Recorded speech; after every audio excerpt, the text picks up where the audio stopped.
Ms. Veronica Sharon, extend our warmest welcome to each one of you to this 11th Annual HR Summit of Don Bosco Vazhikaatti, where purpose meets progress and education meets innovation. Today is not just another summit. Today is a movement to realign education with AI, bridging industry expectations and academia's aspiration, empowering youth for intentional humanity in Industry 5.0. For over 2 decades, Don Bosco Vazhikaatti has shaped young minds from unreserved communities with career clarity, life skills, employability, and now AI readiness. This platform celebrates our partners and collaborators who help us prepare young minds not just for jobs, but for a meaningful impact in a technological-driven world. Every meaningful beginning is rooted in gratitude, identity, and reverence. To begin this meaningful journey, may I request everyone to kindly rise for the Tamil Thai Valtu.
Thank you.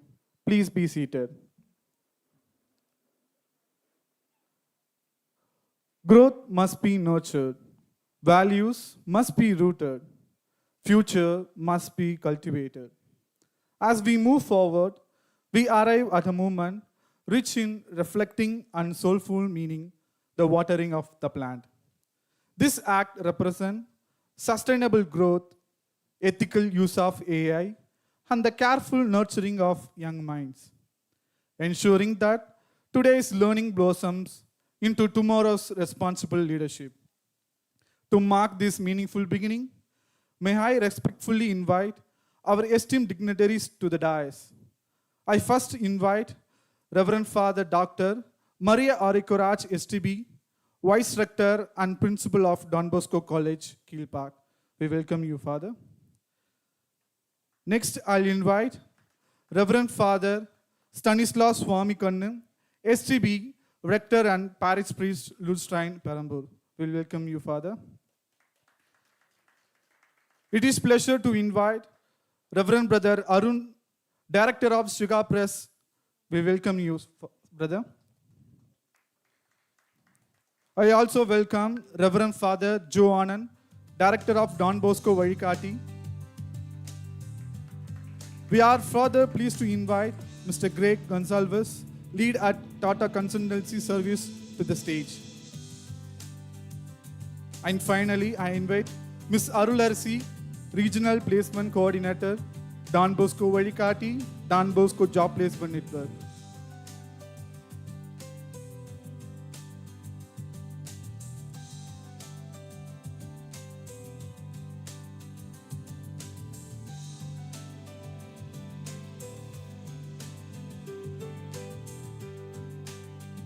Thank you, dear dignitaries. We deeply appreciate your invaluable support. Thank you for being a heart for this inspiring start.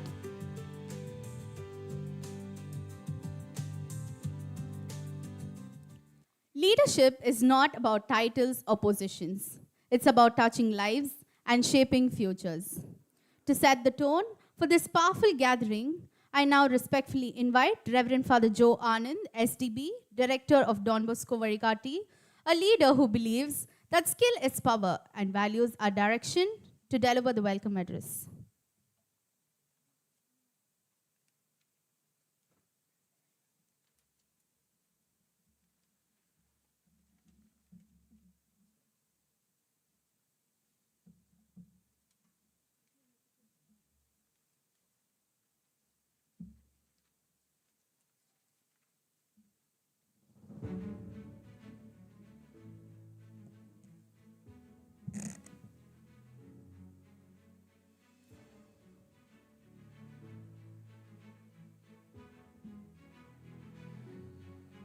Respected Father Dr. Stanisla Samikani, SDB, Honorable Guest of Honor, Reverend Dr. Maria Roikeraj, SDB, our esteemed moderator, Mr. Mark Anthony Sequeira, and distinguished panelists, respected employers and educators, partners, dear participants, and ladies and gentlemen, very good afternoon to one and all present here.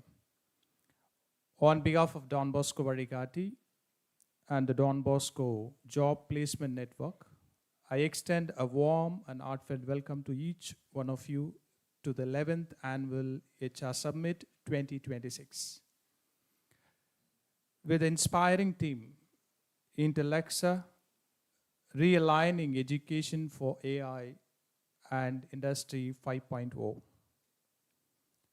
It is a moment of great pride and joy for us to host this prestigious gathering where industry leaders, educators, and social impact partners come together to shape the future of youth and employment.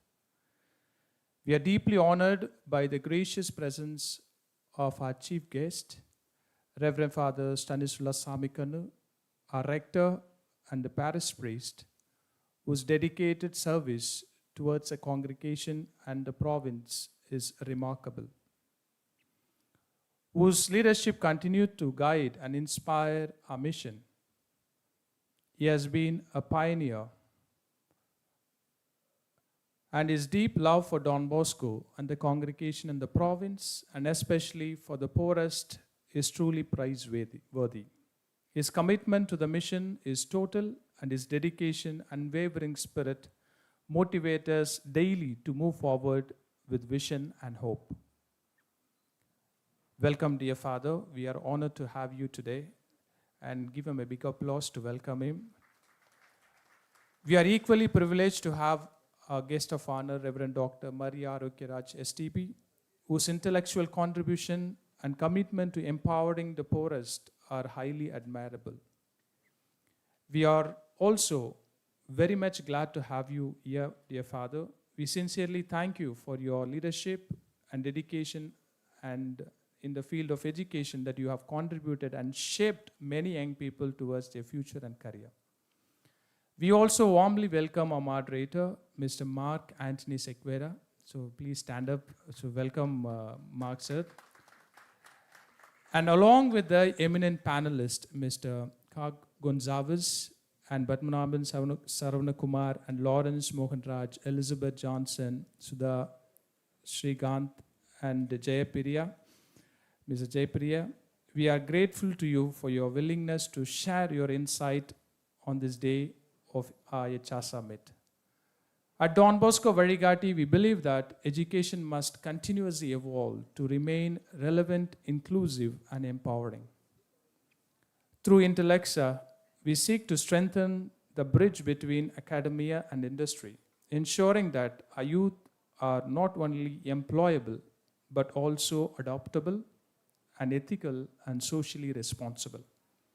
We sincerely thank all our partners, supporters, and participants who have made this summit possible. Your presence adds meaning and the strength to this initiative.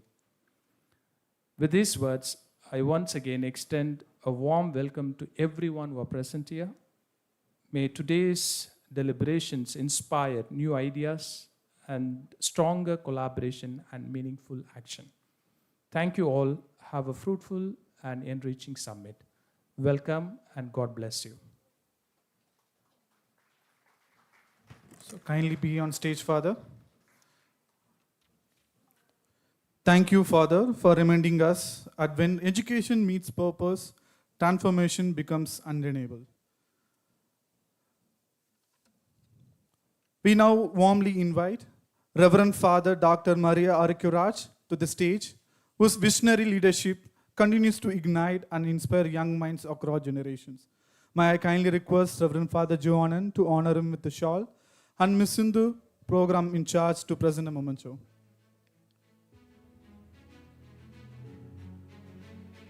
Let's give him a big round of applause.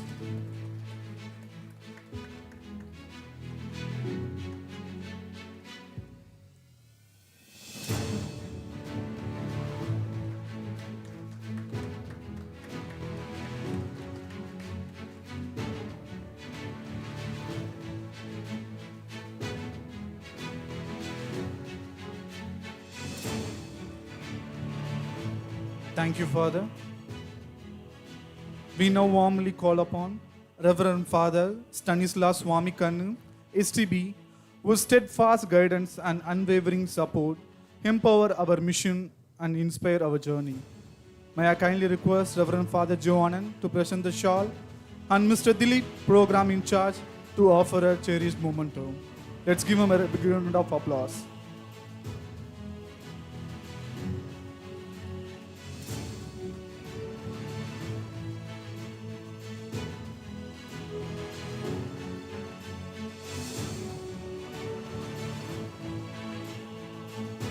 Thank you, Father. We now warmly invite Brother Arun, Director of Siga Press. May I kindly request Reverend Father Joannan to honor him with a shawl, Mr. Ruben to present a memento.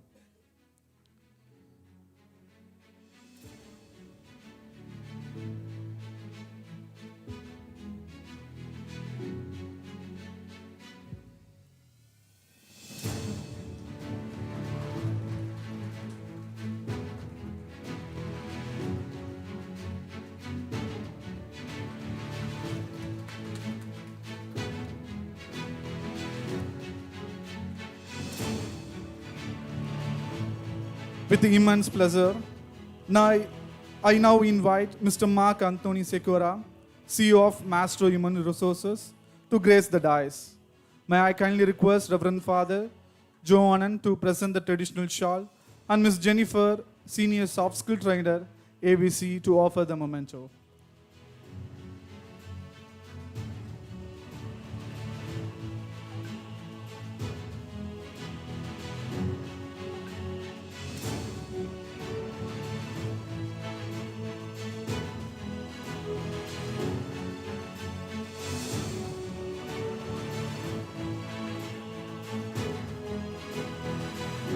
Thank you, sir. We now take a pride in honoring our esteemed guest and collaborator, Mr. Lawrence J. Kumar, Senior Consultant at Veranda IAS Academy. May I kindly request Reverend Father Joe Anand to present the traditional shawl, and Mr. Nidhi Manikam, Career Guidance in charge, to offer the memento.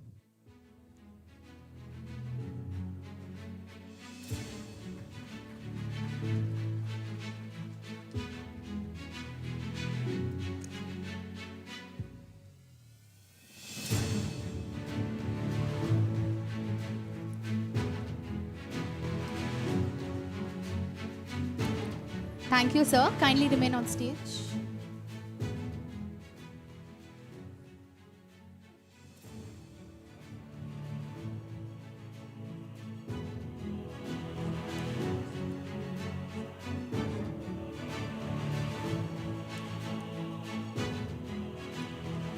Education evolves, skills evolve, and so does today's curriculum evolves.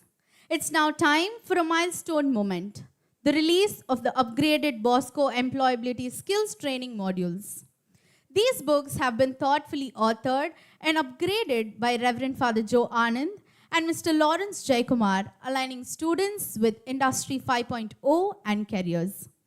The modules include Bosco Employability Skills of Personal Excellence 1.0, Bosco Employability Skills of Social Excellence 2.0, and Bosco Employability Skills of Professional Excellence, shaping students in personal mastery, social intelligence, and professional competence.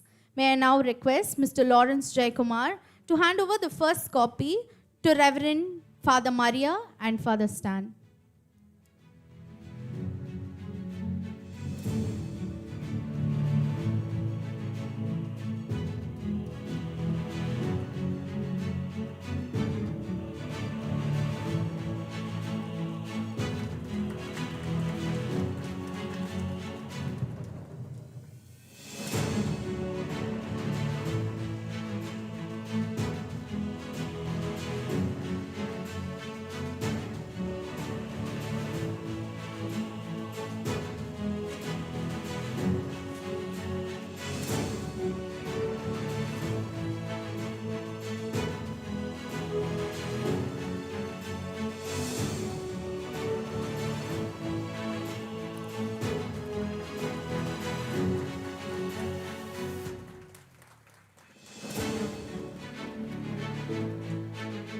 Thank you, fathers and sir.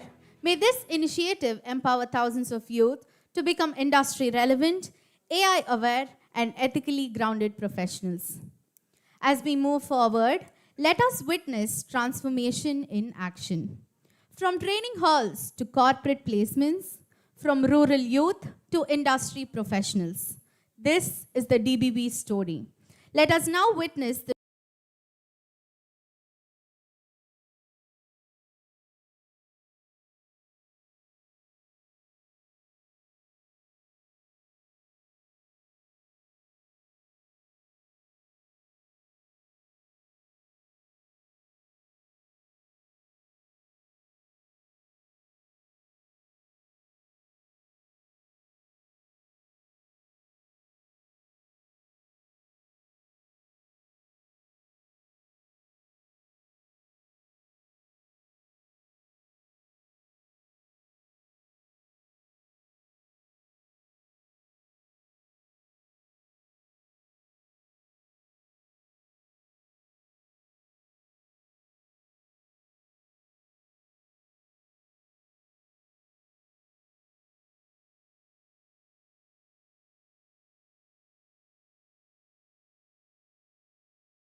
Don Bosco Vazhikaatti has been empowering youth through career guidance, skill training, and job placements for more than 28 years. Our vision is to create joyful careers and meaningful lives. And our mission is to build a better society through employability and values. Since 1997, our overall impact includes working with more than 4 lakh school students and 55,550 college students and 8,369 graduates through skill training programs.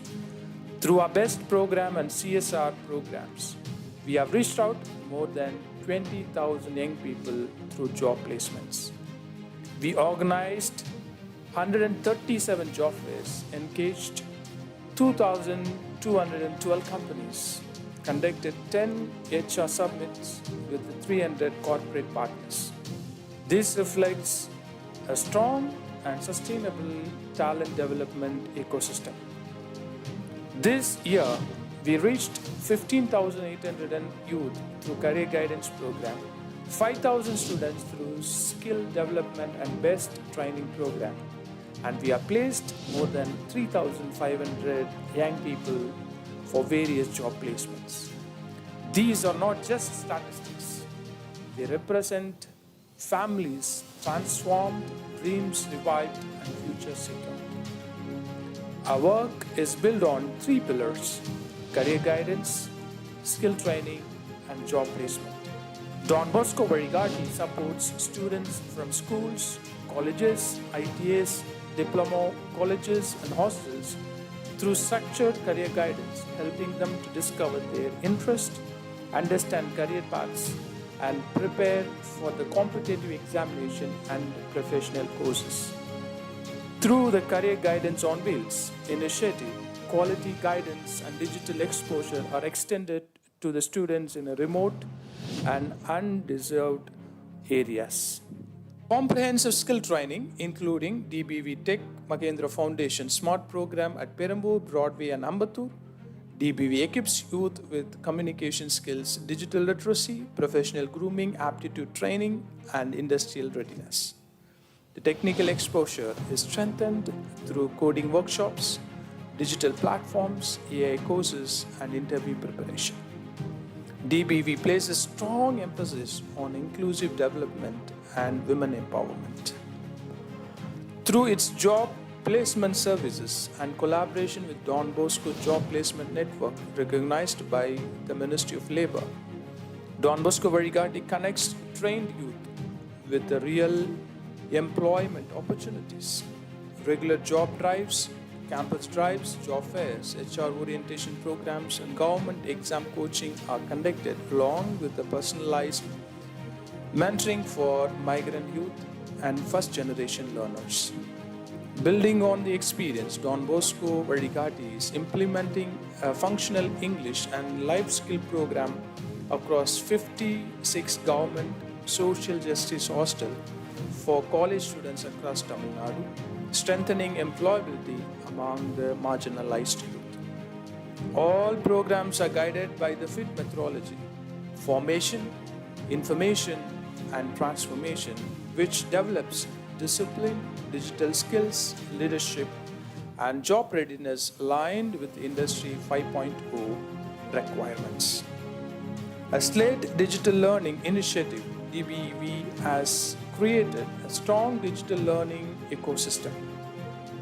As of January 2026, its outreach includes 5,300 YouTube subscribers, 1,000 LinkedIn followers, 1,739 Instagram followers, and 4,340 Facebook followers, reaching over 25,000 students daily through digital education. DBV enjoys a strong public trust with 4.7 Google rating and Google reviews.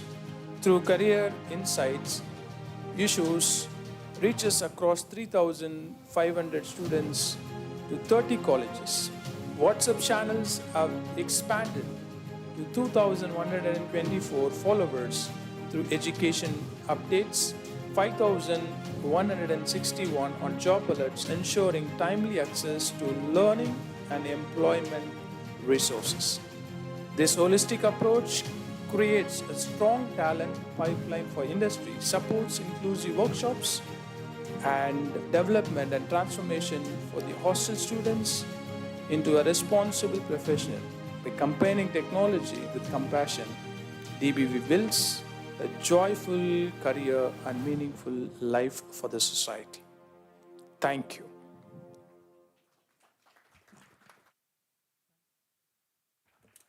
Thank you, team. The powerful reflection of DBV's journey, impact, and commitment to empowering youth. Vision gives direction, and values give strength to walk that direction. With a great honor, I invite Reverend Father Dr. Maria Arikiraj, Principal, Don Bosco Arts and Science College, to give the chief guest address.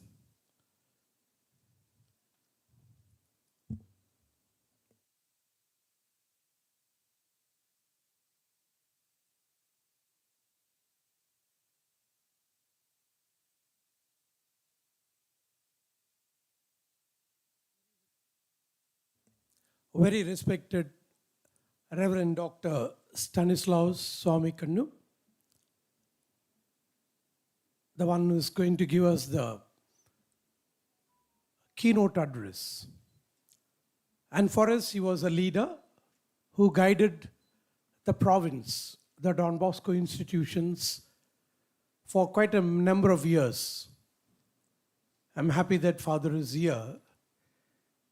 And very Reverend Brother Arun, the manager of Siga Press, and in a very special way, Father Joe Anand, the convener and the dreamer, who has brought us together for this 11th annual HR Summit.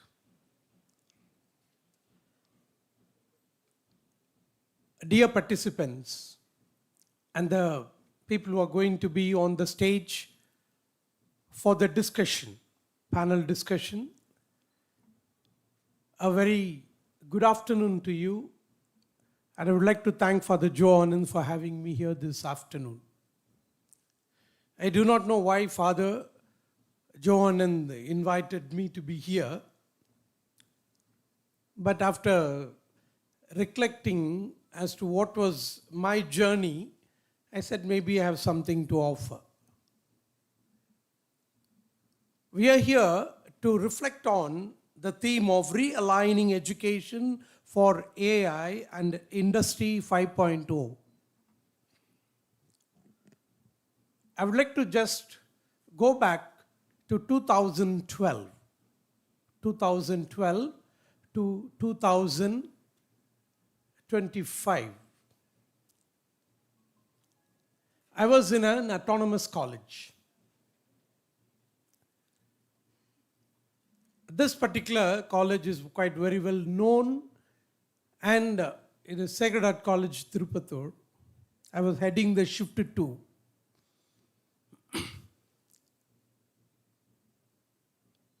I just look back on this journey. So we have the CDC, Curriculum Development Cell. I'm sure all the autonomous colleges, we have this.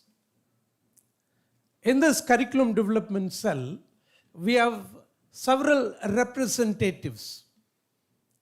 We have I just mentioned this first because of this gathering. Expert from the industry. Then subject expert. Then university nominee. Of course, we have the HODs and other faculty members. Industrial expert is one person. Normally, the person will give some kind of an excuse and will not come normally. You know very well. Or for that matter, from the university nominee will have 101 other works and he will say, sorry, will not be able to make it. Then we sit down. We have the curriculum designing, and sometimes the industrial expert may turn up. So that person will offer a few insights. And with that, we are very happy. We have developed a curriculum. Whether it is a responsive curriculum, we don't know, but we have developed a curriculum. And every 3 years, once in 3 years, we go through this exercise. We have had so many CDC meetings. Going through this, the experience, we think that these are the things that the industry requires. And we have placement cells.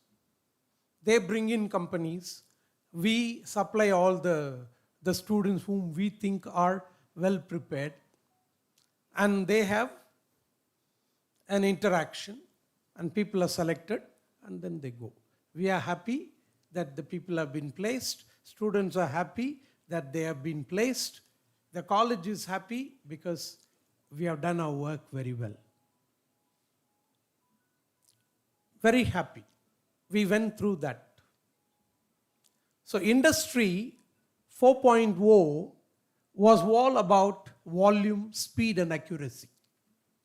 And we were able to some extent, we were able to go through it.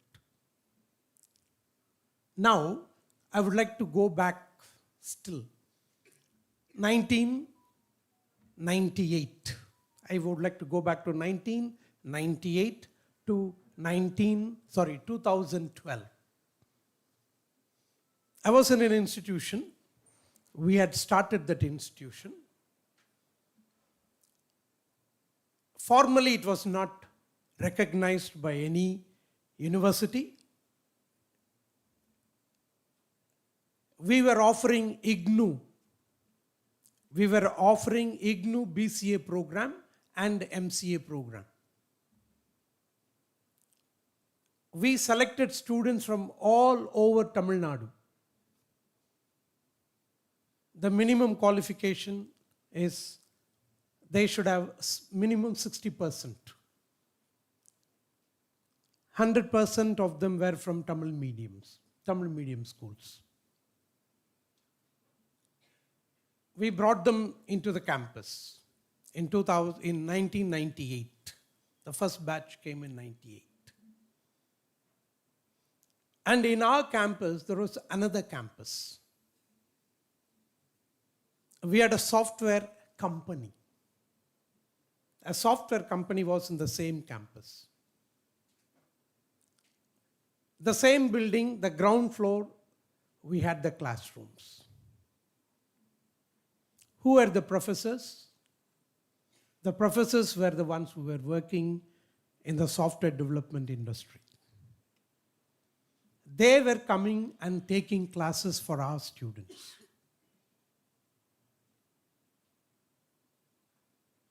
Reflecting over the experience, I understand we were in Industry 5.0. It was about value. It was about purpose. It was about personalization. What we today talk about Industry 5.0, I had that experience already in 98. Later went back to Industry 4.0. Dear friends, we had the company in the same campus. And our students had the opportunity to interact with the developers, the analysts. They were having that one-to-one meeting chances. And they were the ones who were taking class. And these students had an opportunity to go and work in the teams. Various projects were going on and they were part of the team.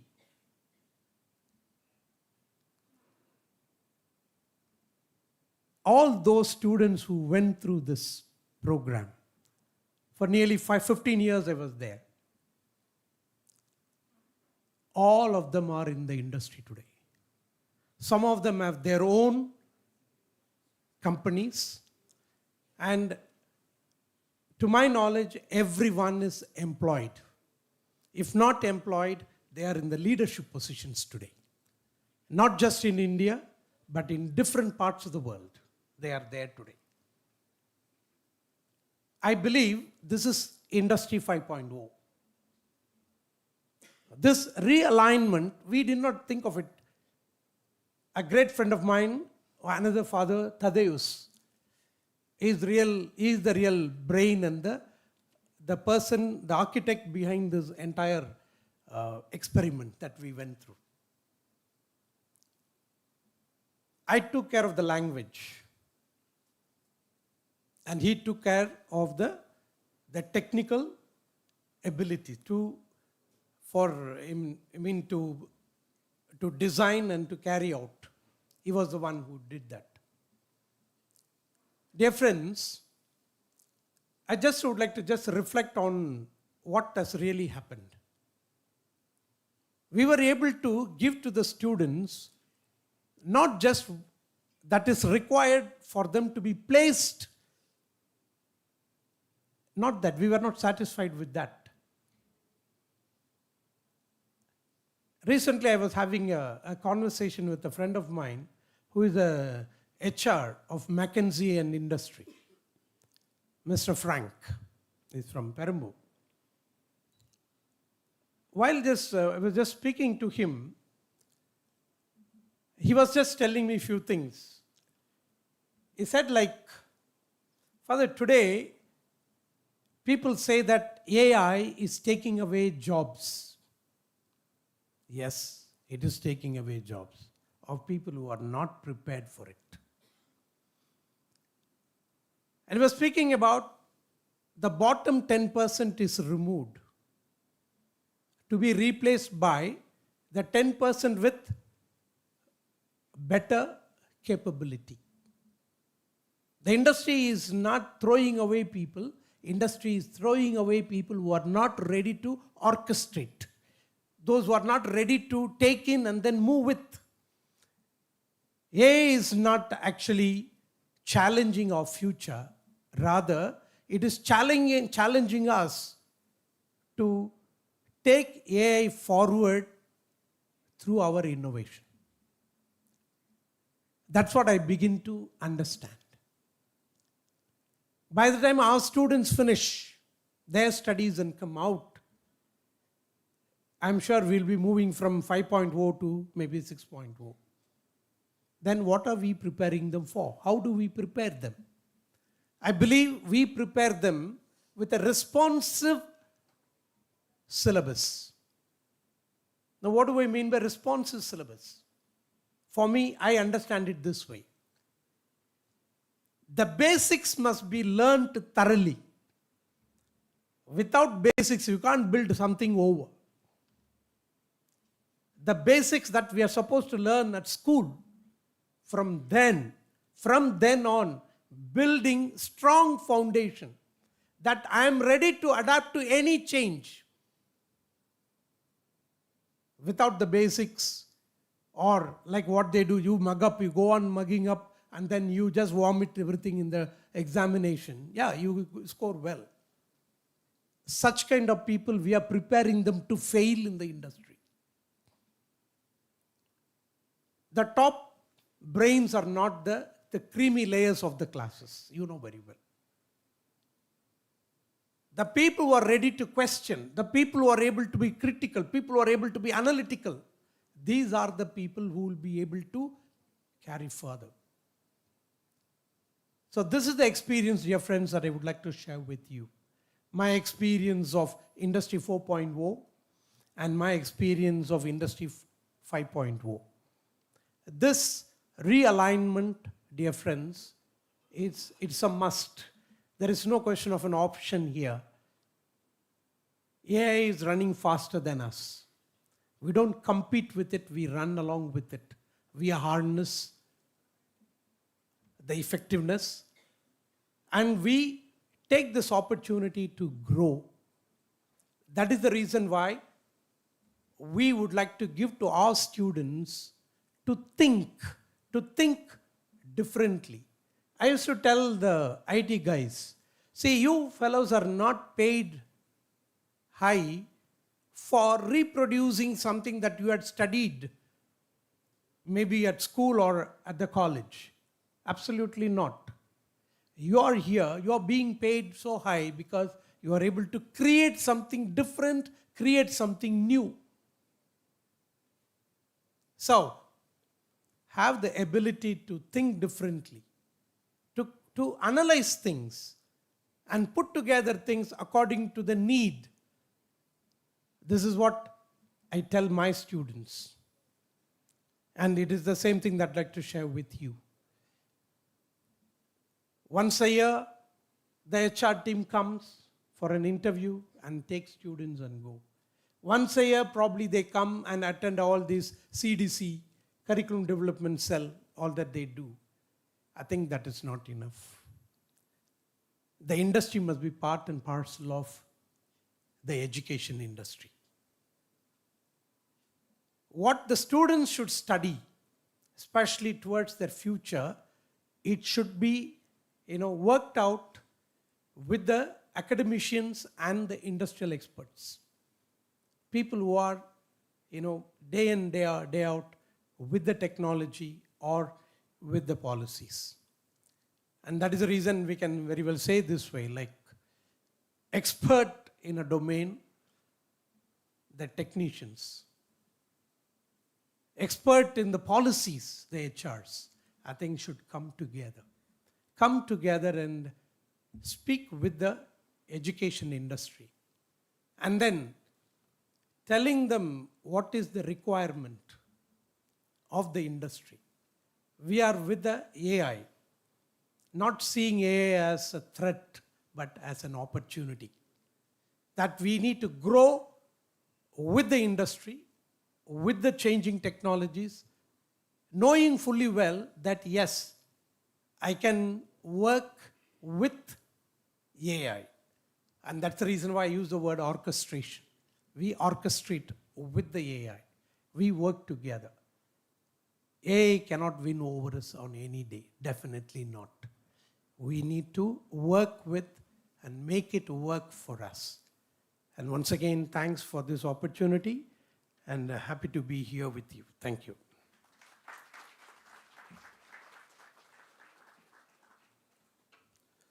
Thank you, Father, for those inspiring, forward-thinking words that light our path forward.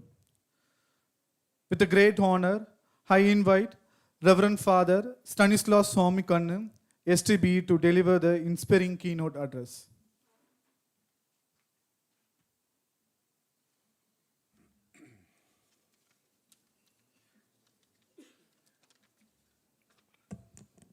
Good afternoon to everyone.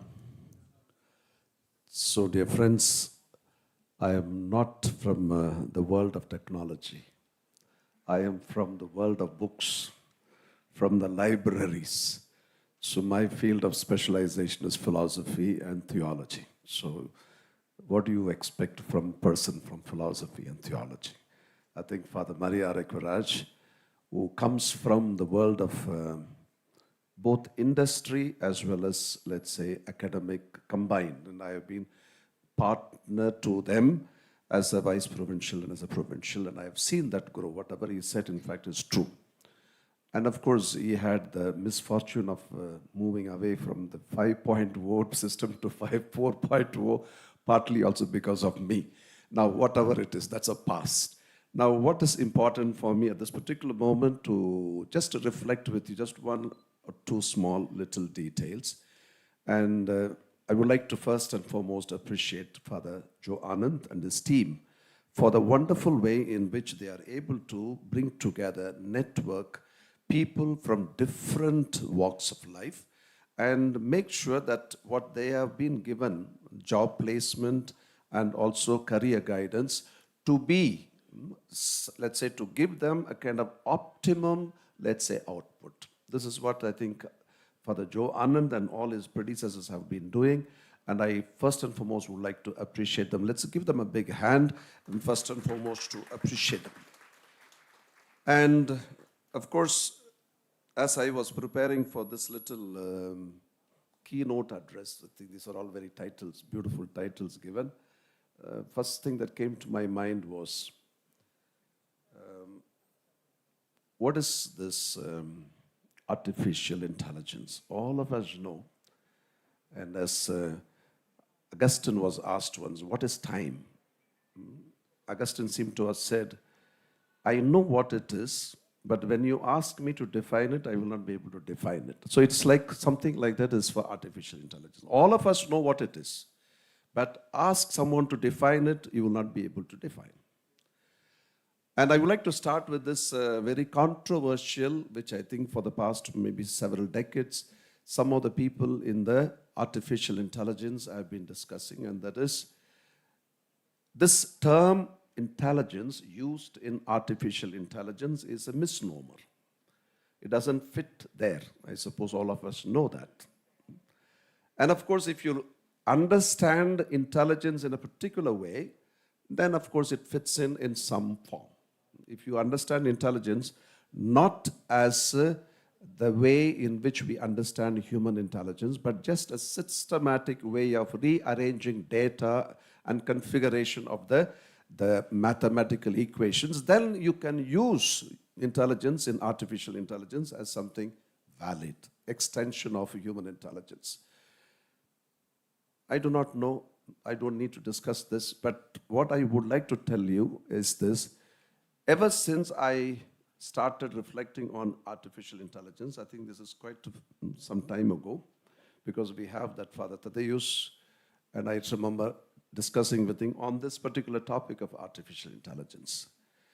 And one of the things that I remember telling him, and this is a very simple thing, that is, human intelligence is different and it is human intelligence. And artificial intelligence is artificial intelligence.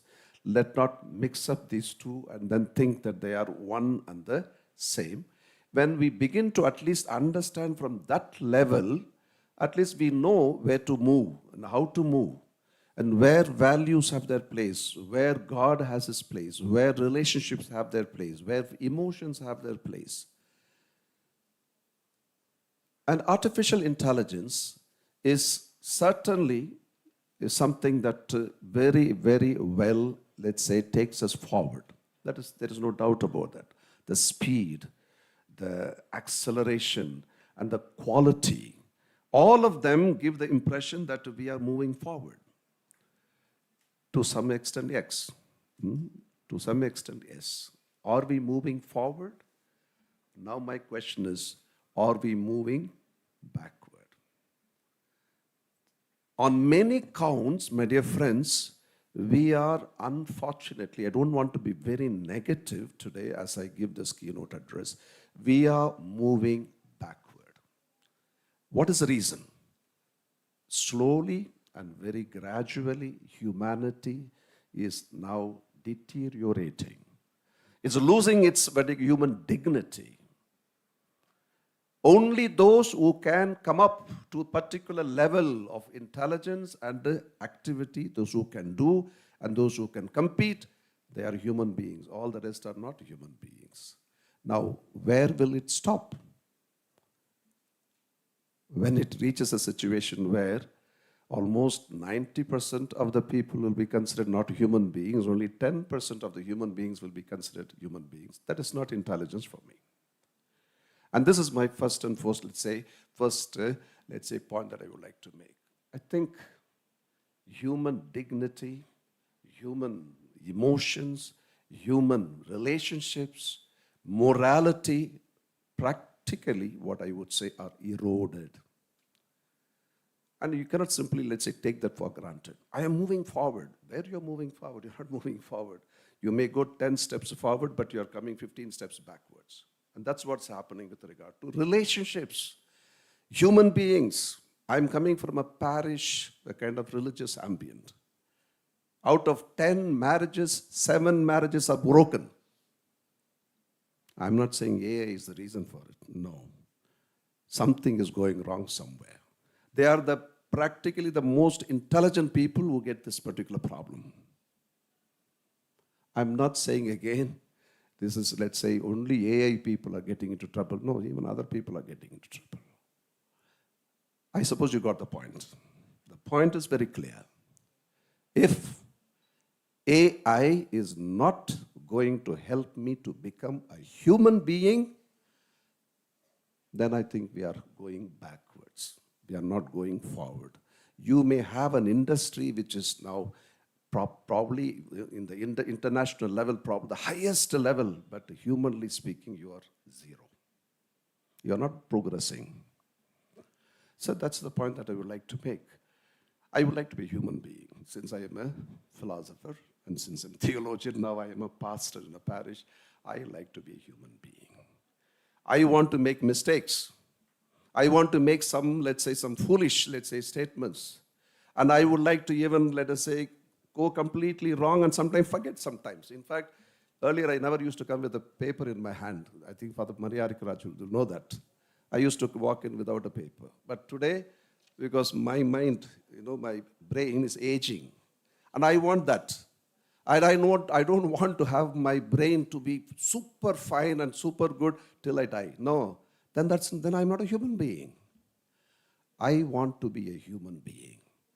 I think wherever we go, to whatever extent we manipulate or exploit artificial intelligence, if you and I remain human beings with emotions, with a good moral values, with even, let us say, recognizing that there is someone above me, I'm not what you call the soul, beginning and the end of life, then I think AI, I would give them, let's say, enough and more number of, let's say, space for them to grow.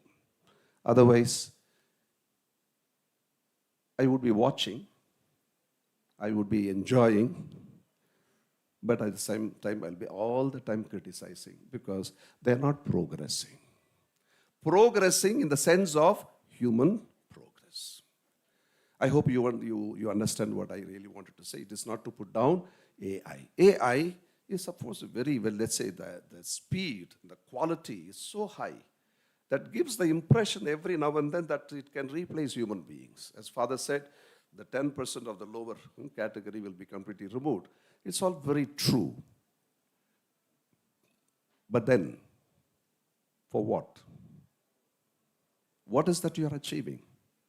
Are you achieving, let's say, the objective for which industry has been brought into the society? So this is my, let's say, request to you. The one-point agenda is let us make AI as human as possible.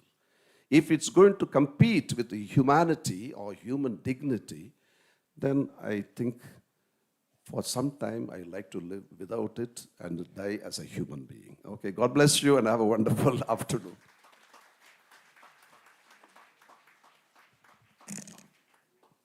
Thank you, Father, for those insightful perspectives that challenge us to think and grow purposefully. It's our honor to welcome Mrs. Josephine Devanayagam behind a prestigious career as a Chief Officer Superintendent and a former State Training Commissioner with the Southern Railway. She remains one of the most dedicated supporters. May I kindly request Reverend Father Joe Anand to honor her with a shawl and Ms. Sindhu to offer a memento.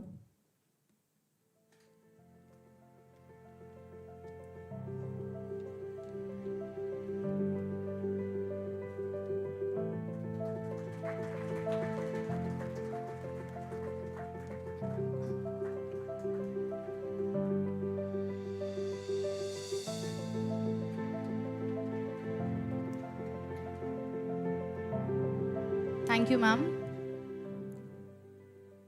Great conversation begins when great minds come together. As we navigate a future shaped by rapid technological transformation, one vital question arises. How do we realign education for AI and Industry 5.0? While AI may shape tomorrow, it is human values that infuse it with true purpose. It's now my privilege to invite you to this insightful panel discussion. May I warmly welcome Reverend Father Joe Anand and Mr. Mark Anthony Secura, CEO of Mastro Human Resource, the moderator of today's panel, to honor the esteemed panelists.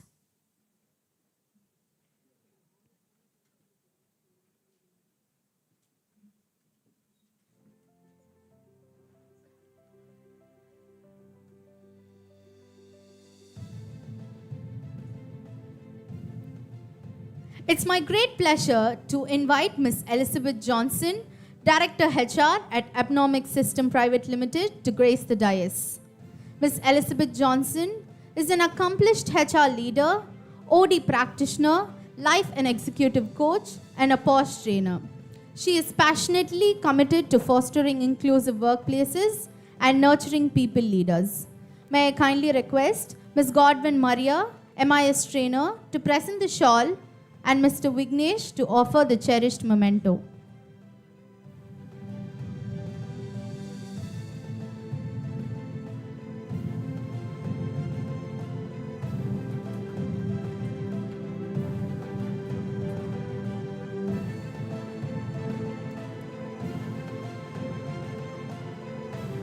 Thank you, ma'am. Kindly take the seat on the dais. It is my honor to welcome Mr. Craig Gonsalves, Leadership and Coach Lead at Tata Consultancy Service, to the stage. Boasting over 16 years in dynamic domains, Mr. Craig spearheads the creation of future-proof talent pipelines. May I kindly request Reverend Father Joe Anand with the shawl and Ms. Prema, MIS trainer, to present the esteemed memento.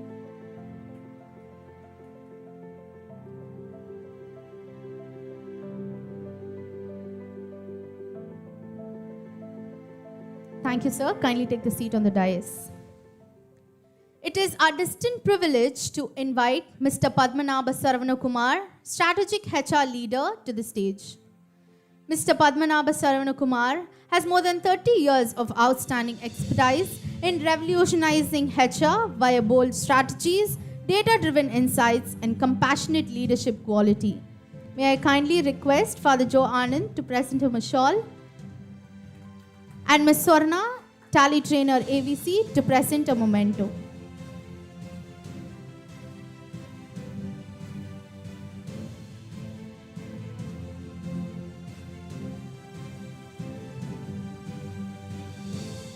Thank you, sir. It is our distinct honor to welcome Dr. Sudha Srikanth, Placement Director at CTT College, to grace the dais. Dr. Sudha Srikanth is an accomplished academician and a trainer with over 27 years of expertise in soft skills, corporate trainings, and student development. I'm super glad to welcome you here as an alumna of CTT College. We are truly privileged to have you with us, ma'am. May I request Ms. Arularasi to present her with a memento.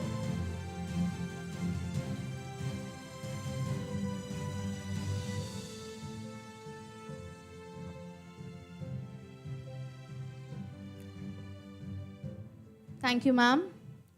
It's our great privilege to welcome Mr. Lawrence Mohanraj, Chief Growth Officer, Southeast Asia at SmartBridge Educational Service, to grace the dais. Mr. Lawrence Mohanraj is a distinguished leader with over 4 decades of experience in IT, corporate, and academia. Mr. Lawrence is widely respected for empowering student communities and campaigning emerging technologies. We are delighted to have you with us, sir.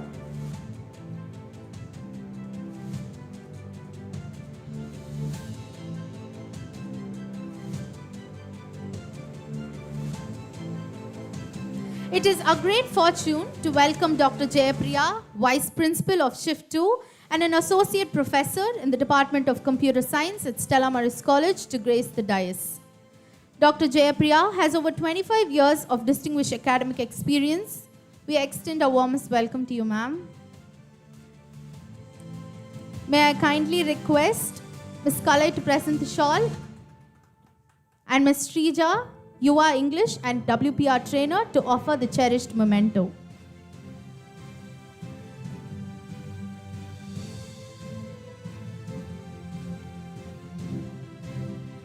Thank you, ma'am.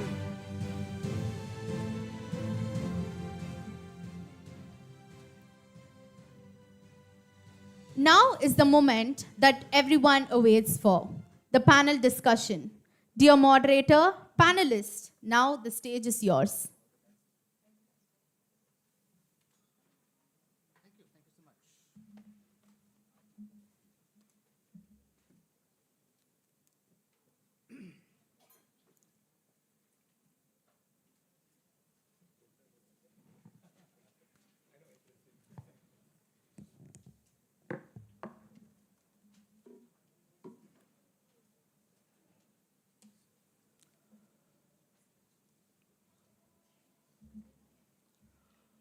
Reverend Dr. Stanislaus Swamikanan, Reverend Dr. Maria Arukyaraj, Reverend Father Joanand, Reverend Brother, dignitaries on the dais and dignitaries off the dais, good evening to you all. Before I, bring you into this panel discussion, I just want to show of hands over here. How many of you are students? Raise your hands. We're all students, right? In a way, we're all students. But how many of you are students in a college right now? I think I should have asked that question, Sarah. College students, raise your hands, please. Okay.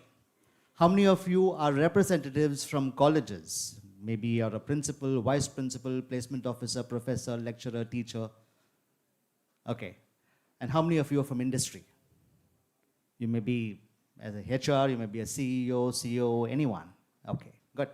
So we have a heterogeneous gathering over here and 2 illustrious speakers, wonderful human beings and excellent priests, have summed up the entire gist of what is Industry 5.0 for you. But we as a panel have something to share as well. Ladies and gentlemen, I would like to present some information before we go into the panel discussion. And with your permission, let me read it out. Because as Father said, you know, the brain tends to age a little bit. So the faintest ink, they say, is better than the best memory. Sometimes we may tend to miss out on information which may diminish the quality of your transformation. But having it on print means we can present it the way it needs to be done so. So according to the World Economic Forum, nearly 44% of core skills required for jobs are expected to change within the next few years.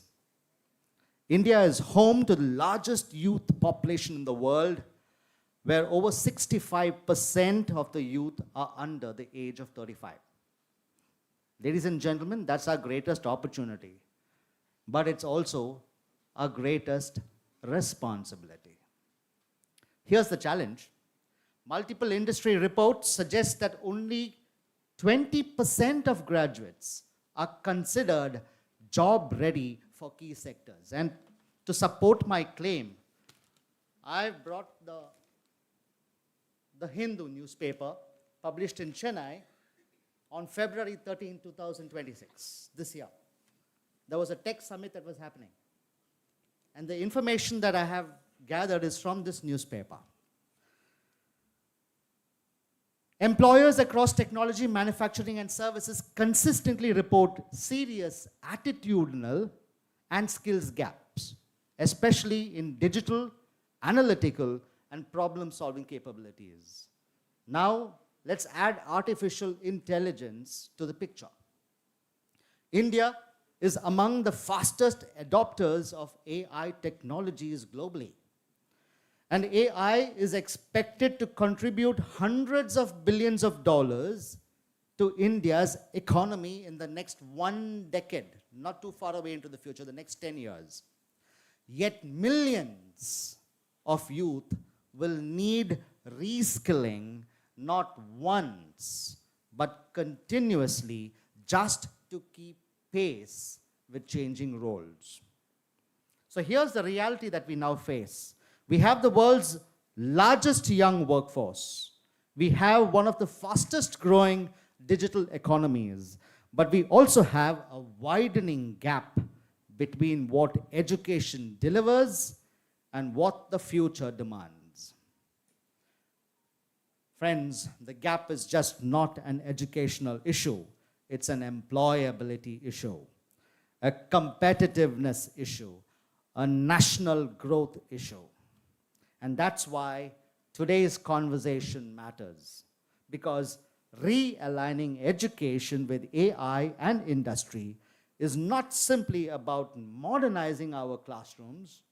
It's about shaping India's future workforce with innovation, capacity, and global leadership. So here's a real question we must confront today, and that's what the panel is going to do. Are we preparing students for the world that is emerging or the world that used to exist?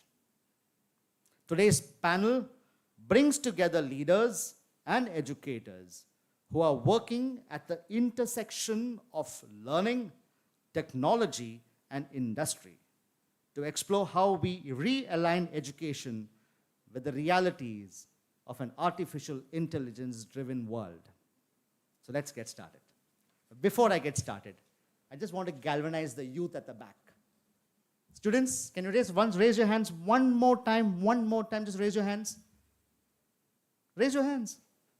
Raise your hands. Great, great, great. Don't worry. I'm just going to have a short quiz before we start, just to keep your focus over here.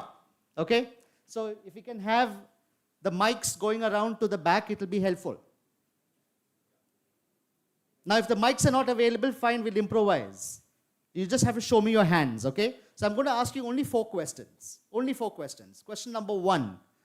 Students, how prepared do you think you are for an AI-driven workplace? Option number 1, very prepared. Raise your hands. Option number 2, somewhat prepared. Raise your hands.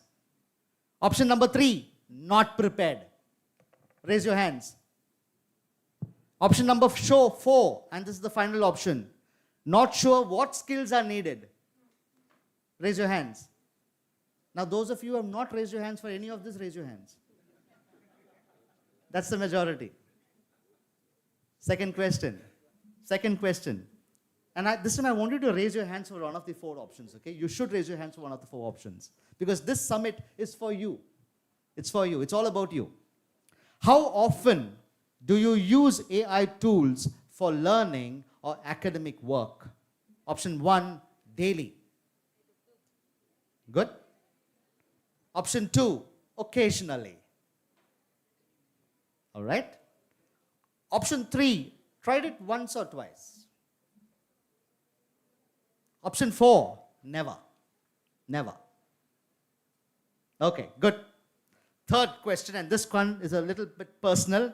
Is your college preparing you sufficiently well for AI-related careers? Option 1, yes, very well. Nobody's raised their hands. Father, you need to take note. Option 2, somewhat. Still nobody's raising their hands. One kid has raised a hand. 2 girls have raised their hands. Option 3, not really. Not really. How many of you are from Vazhikaatti, by the way? Don Bosco Vazhikaatti students are here? And option 4, not at all. So you're not sure whether the college is preparing you or not. 4th question.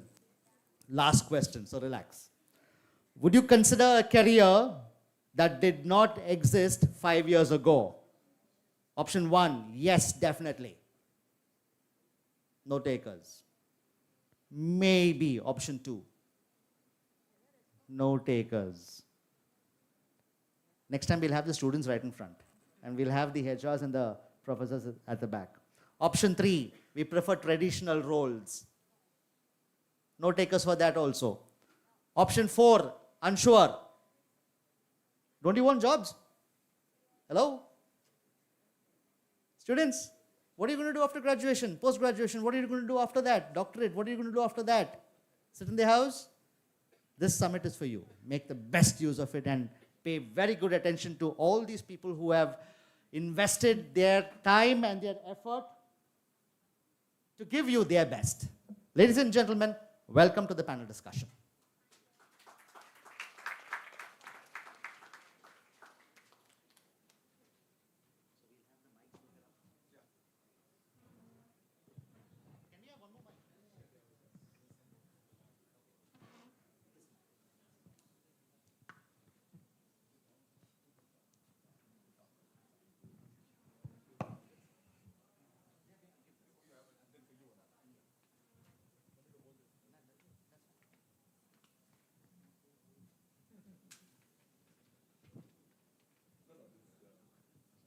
Good evening.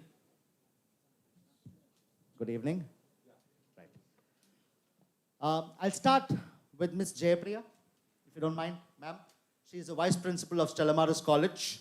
And my first question to you is, what are the practical steps colleges can take in order to ensure their students are employable in an AI-driven economy? And what support would you or would institutions require from industry to boost employability? Thank you for the opportunity first. I would like to start with a story, a small story. A person was there, he just purchased a thermos flask. Okay, and his wife loves very hot filter coffee. So he just went near the coffee shop and bought the coffee, poured it inside the flask. And again, he remembered his son who loves ice cream. So he also purchased that ice cream in the nearby ice cream parlor and again put it inside the thermos flask. Because he knew that if you put something hot inside the thermos flask, it will be hot. If you put something cold, it will be cold. So now, the institutions actually will have to train the students to apply the concepts learned. That's very important, whatever it's an AI world or it's, earlier we have been talking about computer literacy and now it's AI literacy. So whatever it is, so application of concepts is very important. For that, so we'll have to look at experiential learning. So we'll have to include internships, projects in the curriculum. And again, curriculum revision will have to happen every now and then because it's just demanding. It's evolving a lot very rapidly. So we should not wait for 5 years or something like that. Just revise the curriculum as and when required. And also have industry people to help us in the curriculum. In the chief guest address, the father was saying that the industry person will be there just for that day. But that's not effective actually. We'll have to have some industry person who will be sitting along with us and help us to get a very good curriculum. So that is there, and most important thing is we'll have to have some experiential learning in all the concepts what we are learning. Only then the students will be able to appreciate whatever they are learning. Based on that, what support we require from industry? See, actually, we teachers, we don't have much of the practical knowledge. We are very strong in theoretical concepts, and we know a little of practical. We have a little practical exposure. So we look at industries who will be mentors for the projects and the research work the students are undergoing, along with the faculty, which will very much help the students. And we also look at the infrastructure. So for the AI, the infrastructure is really costly. The cloud, it's costly, and all institutions cannot afford it. So the industries will have to come up on this. They should be able to share their resources. They should give us the permission to access their resources remotely, use their cloud platforms. That will really help the institutions.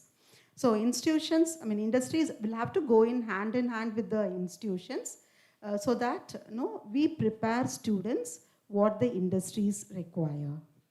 And Stella Maris does have a very good connect with industry as well, isn't it? Yes, but still we are looking for many more. Looking for many more opportunities. I think this is a platform in which industry can meet Stella Maris and Stella Maris can meet industry and fulfill the requirements so that the students benefit ultimately. Yes. Thank you so much thank you so much for your response, ma'am. Mr. Lawrence, may I bring you in at this point in time? Sure. Thank you so much. Do you predict a shift from degree-based learning to skill-based learning? And what will change in the current education system leading to employment? Since ma'am said that you want to go about changing the curriculum from time to time, my question is, what should colleges do to prepare students for this particular shift? I think there's no need for me or anyone in this audience to predict a shift. The shift has already happened. The train has left the station. Okay, from route learning to skills-based learning. This has been already happening in more ways than one over the last 10 years, I would say. This is an interesting movie that we had here, Endiran, and then there is the other interesting movie, Three Idiots. I'd like to bring that in here to explain this point that we as a nation have been, very insistent on getting kids to learn the periodic table, for instance, by heart, and the route learning method. Just keep at it, get the degree, move forward, and then there's the point of saturation. Beyond that, it doesn't work. Whereas the movie Three Idiots really brings it out so nicely, saying that what is really required is going beyond the laws of physics, which says you can control arrogance of somebody on the other side of the hostel door by applying the laws of physics, if you know what I mean, that scene. So this is already happening. The way people have started hiring itself has changed over the years now. No more those multiple choice questions and this pen and paper kind of stuff. You get them into a room, you put a projector with a number of live use cases, ask them to solve it, dump it in the GitHub and walk out. This is actually now happening, group discussions, this kind of stuff that we had to go through to be noticed and selected even for an MBA program.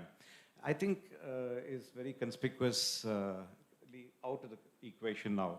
It is to what extent I can add value into the business that I'm joining. I'll just conclude the answer with giving you one example of something that happened right at my work spot before I retired. It was a place meant for seniors, but due to some lack of chairs, some juniors came and sat, and 3 of them happened to be my students in the IBM's academic initiative. There was this conference call going on with a very big bank in India, and this team leader kept on insisting on something. And then after some time, one of these young kids couldn't stand it anymore. She just walked in and made a comment. And that comment solved the problem. The meeting was concluded in 3-4 minutes, right? That's the 3-idiot story. It simply points to the fact that how relevant I am depends on how much of my common sense that I'm using. Look at the presence that we have in something like a Play Store. India produces and has and boasts of the highest headcount in developers, in talking of the software industry. But what does that mean? At one point in time, we were not able to make an impact in the Play Stores.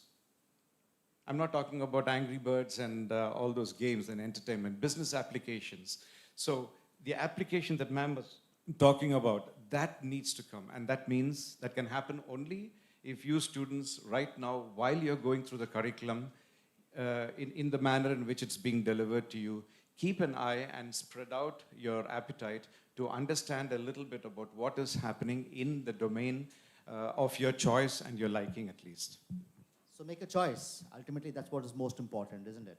And run after it. Domain expertise. Perfect, Yes. perfect. May I request the organizers to just arrange bottles of water for the panelists as well, please, if you don't mind. Dr. Sudha? Yes. Can I bring you in at this time? Yeah. Yep. How can students demonstrate AI readiness during campus recruitment? What career advice do you wish most students would actually follow? After all the stalwarts had their experience sharing, first I would like to ask, is anybody has understood about or known about what is AI first? Because that's the first question to be asked actually. We all say AI is something that a machine and machine works, that computes, serves, and then speeds. That's what we are thinking about. But there is a good news, like if the students are seated behind, I just want to give them a good news. There's 3 different ways to look into AI first. First would be the narrow AI. You have to look into it. A task is given and it produces and it is resulted there. The second will be the general AI where the humans will be working and the AI will be supporting. That's the second one. I think that the space between the narrow and the general is quick happened. You cannot see that it's just the speed the AI can function. The third one would be exactly we call it as a super AI. That's hypothetical today. We don't know, like, if I can give you an example, like AI was there, we were seeing here and we were thinking, then AI started just following just beside us. And the next is AI is going to run and we are behind. That's what they say that, but I don't know how fast that is going to happen. But as a placement officer then to a placement director, I would say, I think the students needs to focus on learning beyond the classrooms. That's the first thing. They have to look into beyond the syllabus because there's a static syllabi is there happening in the education that they have to look beyond that. And then they have to see AI is, artificial intelligence is just not going to be alone without a data. I think simultaneously the institutions and even the HRs has to think about the data and the artificial intelligence together. And that is what we've been doing in our college. We are a step ahead in our college to do that. We train the students on IBM trainings for AI, the basic levels. Simultaneously, we look forward the students to get on to the snowflakes. Even our teachers doesn't know what is a snowflakes there. So we do that data training on the students there. So now the students has to look forward on trainings where they can intentionally have a network with the mentors. See, everywhere it is superficial. That doesn't work here now, no more.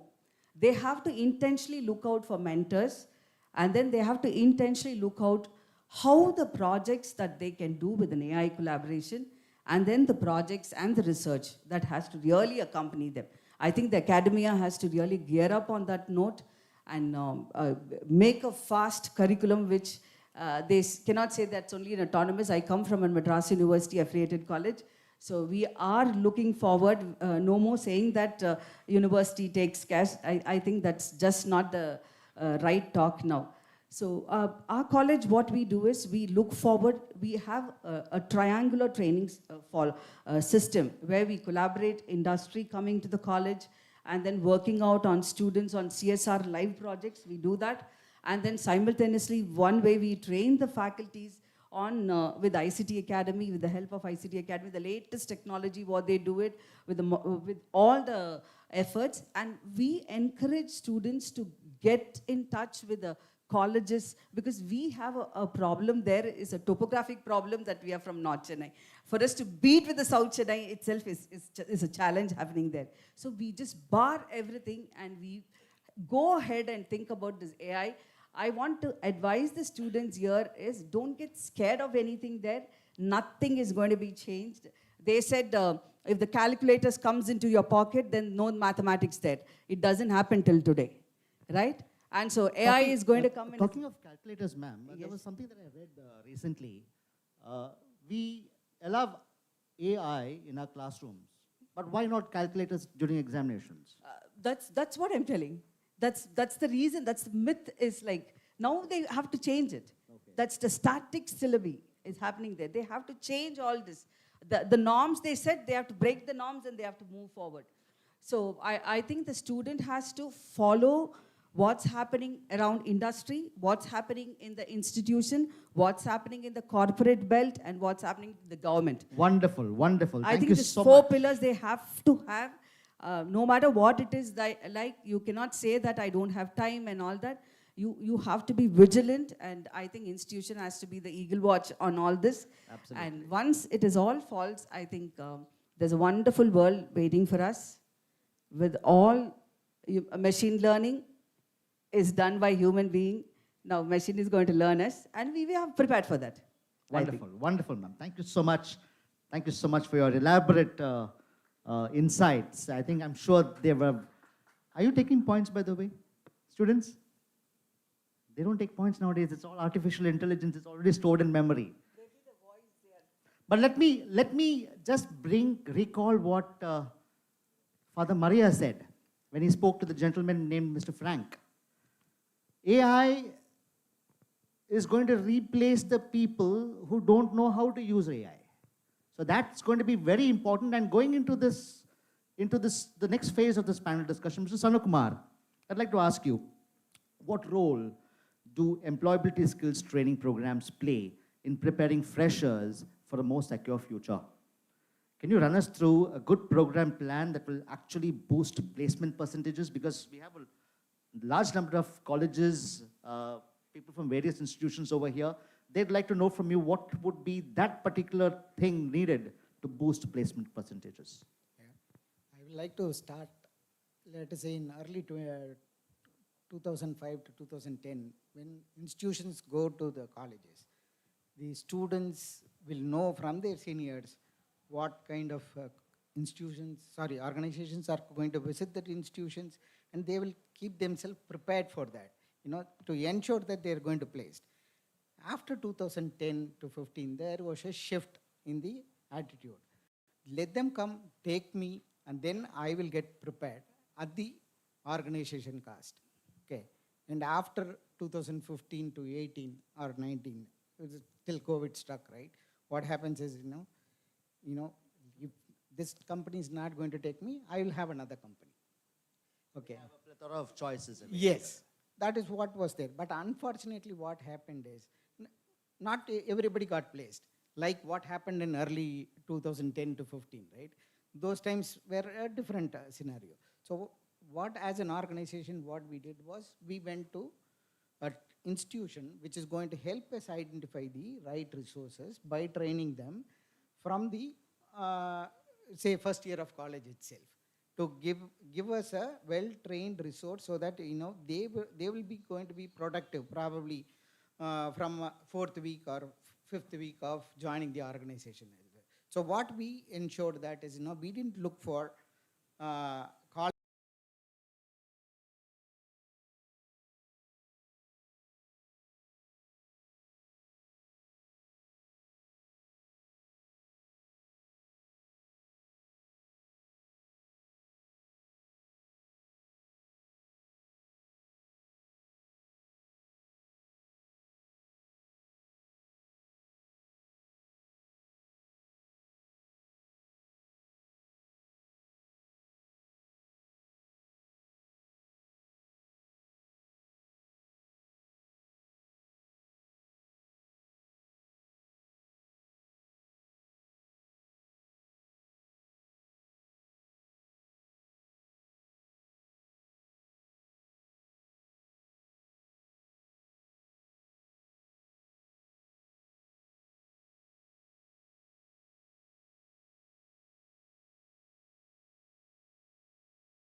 adaptable to the technology or the, uh, what to say, should we say anything like,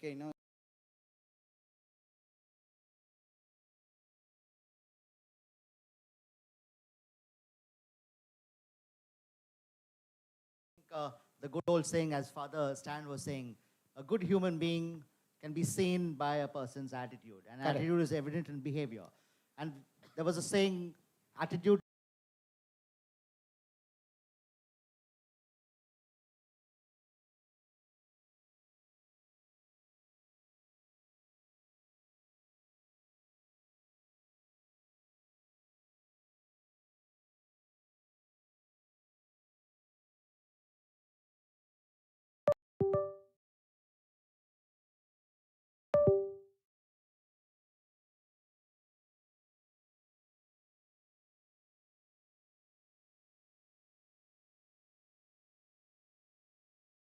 that they have studied during their academics. Uh, Next is clarity of thoughts, and then is the adaptability. Now, let me give you an example of a candidate who's good at project management. When he is hired as a project manager and put in a, a real life business challenge situation, he's placed at a client place with certain task. He's given a team to handle. He's been given a deadline. Now, 90% of the time, he may not succeed. And the reason is because time management skills are not taught, critical thinking is not there, collaboration is not there, and they find it very difficult to survive. So the implementations of whatever students have studied fails over there. It does not happen. Next is clarity of thoughts. So many times when we interview candidates, and if we ask a very simple question, we find candidates jumping into giving the answers without even explaining the logic behind giving that particular answer. And in companies, in corporates, in your work-life situation, it is very important to have clarity in thoughts, because only then you can resolve a particular problem. If you're a developer, you have come up with certain challenges in a particular product code that you have built. Unless you have clarity of thought, you will not be able to resolve that. Next is the adaptability part of it. Many of the students, we find they find it very difficult to adapt themselves in corporate culture. And reason being, they feel with the academics, their learning is over. They don't need to learn anything anymore. But the fact is, tools have changed, technology has evolved. So unless you learn, unlearn, relearn, it's going to be very difficult for you to survive. And companies are looking for candidates who can solve problems for them, who can take accountability. And I think that's where education needs to realign as per the industry. That's what I feel. Thank you. Thank you so much, ma'am. So it's about education preparing students not just for, to clear the interviews, but it's also to fit into an organization as well. Mr. Craig, you're with TCS. Yes. And you are into learning and development at TCS. So this question is for you. How can organizations move from once-in-a-way training events to continuous learning cultures? Taking off from what you said, ma'am. Learning cultures. Your thoughts on how organizations can build a system of lifelong learning to scale? Thanks, Mark. You want me to use the mic? Yes. Okay, so the reason I didn't use a mic is to prove a point to you. This mic becomes the tool. My voice is the same. My message is the same. The same with AI. AI is a tool to help you stand on the table and be visible to get your message across. And that's what we are here today to talk about. Coming to the point of what Mark was talking about, I'm going to break that into two elements, Mark, if you don't mind. I'm going to share a story about what it's done to me, and then bring in the aspect of what TCS does, and then share a little bit just of what everyone was talking about as well. I started my career not too far from here in a hotel called Taj Coromandel. I started my first role, I did my hospitality management, I did, father's looking at me, oh, okay. My first job was to open and close the door at Taj Coromandel Hotel. And today, thanks to God, I'm in a position where I open the doors for leaders in exploring their potential. How has that happened for me? It's because of not one event, but of continuous learning. Okay. Now, how has this continuous learning helped me through TCS? TCS not only has one-off events and continuous learning, the main thing, and I think the fathers also beautifully brought this up, the important element that TCS or Tata has at its core values is to be able to create a culture of lifelong learning that happens. And how does that happen is very simple in terms of trying to help them build curiosity to learn. We don't help people do their current job well. We start working for them to do their next job well. And that becomes a period in which it happens. Coming to the fact of what ma'am was talking about, how we can make it not just continual at TCS, because it doesn't start off there, it starts at early education. What we do at TCS is we have something called as an academic interface program, wherein we go to colleges and we start instead of training them on the first day when they join work, we start in the final semester of when it needs to happen. So the relevance to what happens starts right from college. And a very important aspect, since we have a lot of professors and people from the academic year as well, it's not just that students need to learn continuously. It's important that professors also need to be updated with what's happening. Because when you get to the stage and when you talk, you need to be smarter to the students in front of you there. And with AI up at their fingertips, they already have the answers that you prepared and you've come to the table to talk to. So continual learning needs to happen not just with you, it has to happen with the students and as well as the professors. And from TCS, we look at it from an academic interface program, Mark. Perfectly good. I can understand that perfectly well because between 2004 and 2006, I did a few training programs for TCS. You get the picture. Yes, right? I get the picture perfectly well. Madam Jayapriya, can I come back to you once again? One more round of questions for everyone. Quick. Sure. This time, let us probably be a little quicker with our responses. Should AI literacy be mandatory for all students, regardless of their field of study? How can institutions balance foundational knowledge with rapidly evolving tools?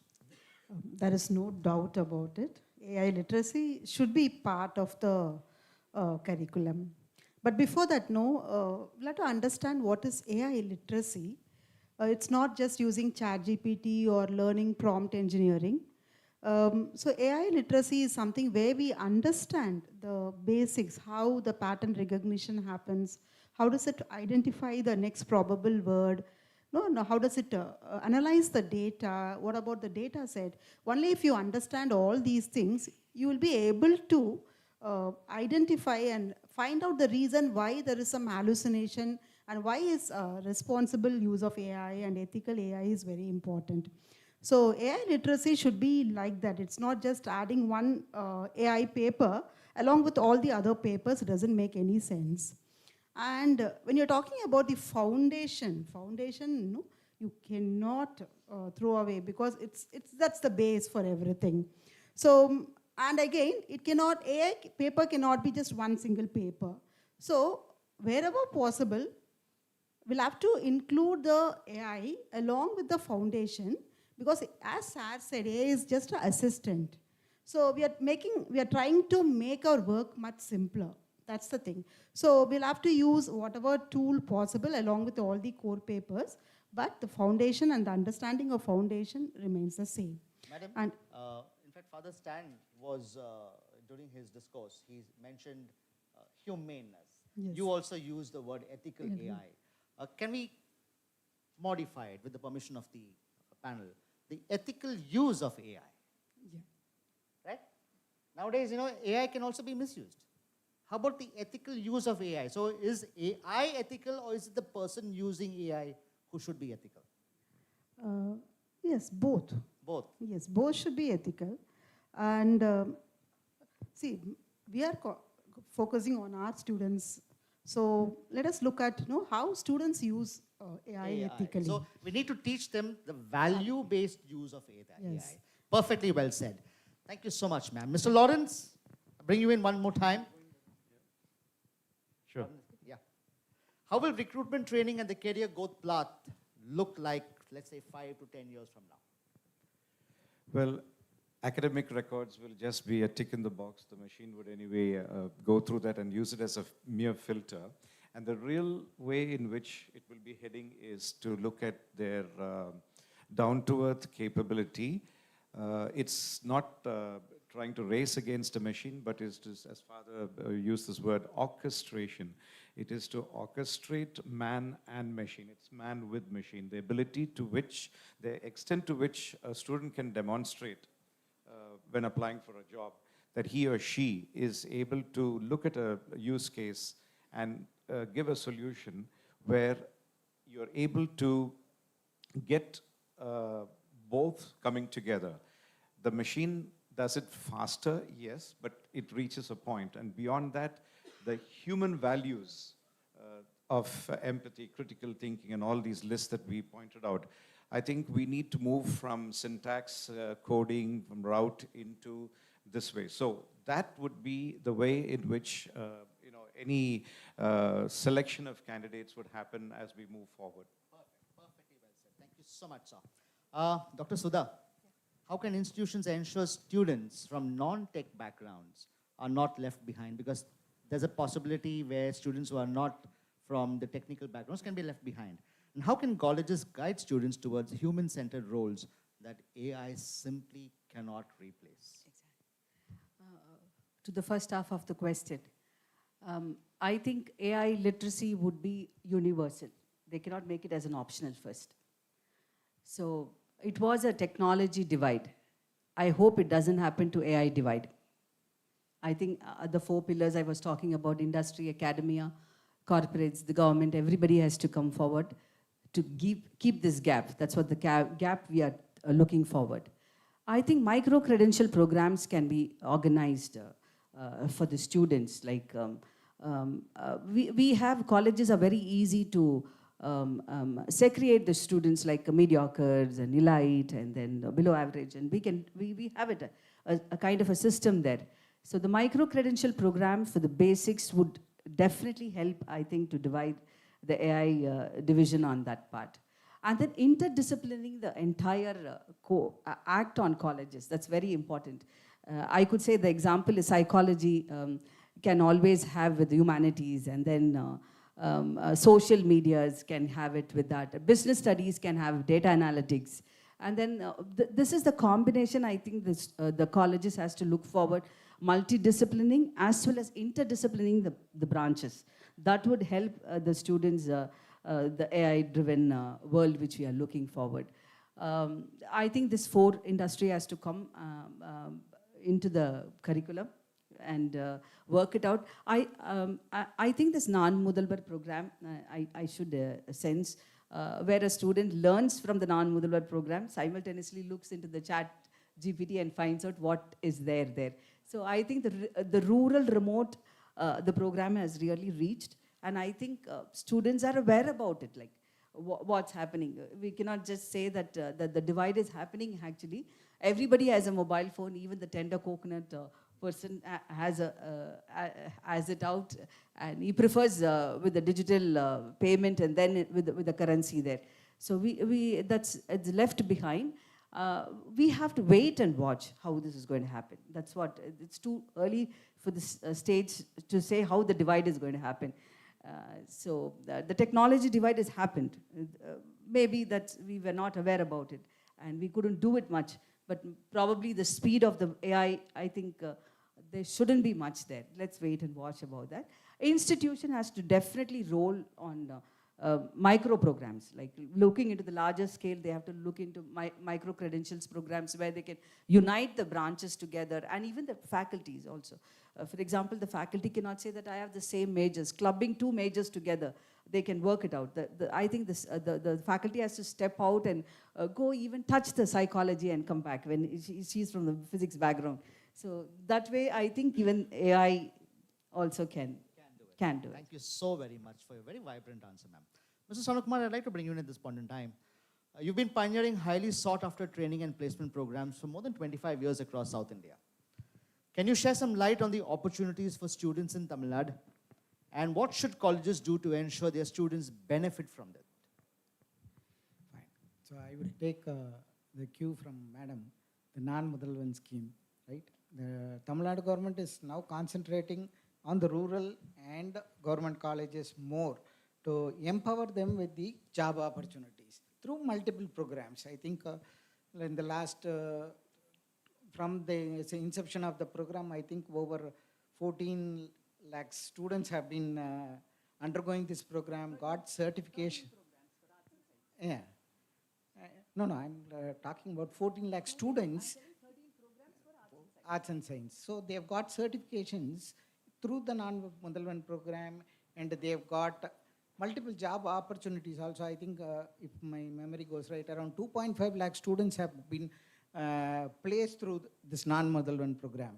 So the Tamil Nadu government is looking for an inclusive growth throughout the state, not only the top tier institutions, and they have the top, like our friend Greg goes only to the top colleges, hire them, and all other institutions are left behind. No, they want everybody to get that opportunity. So what's happening now is like, I think there is a shift slowly happening where the curriculum is also being vetted by the industrial specialist, and the government is thinking a lot in those lines to have the entire society help. But it is again, we are going to have multiple diamonds in the colleges. So the diamonds has to be polished through this multiple program before being marketed. So basically the platform is being set. Platform is definitely set. It's being set. Only thing is the students have to go there. So at this juncture, since the focus is on students, Madam Elizabeth, bring you into this picture as well. How is AI changing the definition of an ideal candidate? What new competencies should be assessed in interviews nowadays? So earlier, the ideal candidate definition used to be, somebody who knows all the answers, knows everything, answers all the technical questions. But now AI can do all that for you in seconds. So we look for candidates who can ask AI the right questions, who can use AI smartly, right? Now let's take an example of a marketing student. he joins as an analyst in any of the company. His role is to manually analyze the competition's data, the competitive analysis or market research that he does. AI does it now in few seconds. So technically, he's not required, right? If AI is doing that for him. But to keep his relevance in the company, what's important is ask the right questions to AI, interpret the data very well, use the data to strategize solutions for the company, for the customers, bring out something unique. And that's where he stands relevant in the company, right? So we are looking for candidates. Now, this itself changes the definition of an ideal candidate. The scenario itself changes it. So now we look for people who can, apart from their technical skills, have their emotional intelligence levels are high, their critical thinking is high, analytical thinking is high. Using all the combination of it, I guess that's the definition of an ideal candidate. So somebody who is actually well-rounded, a well-rounded individual is what you're looking for. Yes. Not just somebody who is intellectually superior, but emotionally absent. Correct? Craig, how frequently should organizations reskill employees in a rapidly changing AI environment? Is AI learning likely to replace or reduce actual in-person training experience? If so, will it be effective? Interesting question, Mark. So I'm going to give my response with something that's happening around Chennai and in India right now. And I think many of you all would know about the I-20 T20 World Cup that's happening.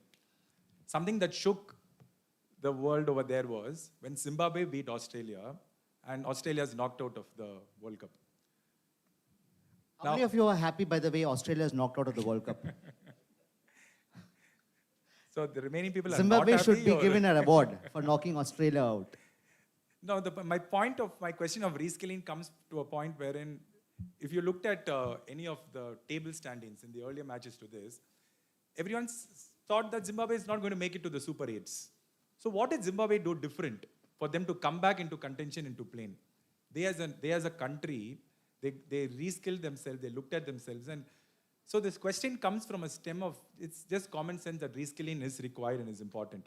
But I'm going to give my answer from a cricket analogy standpoint, even with AI.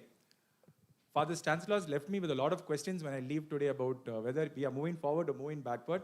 I'm saying we are not moving itself.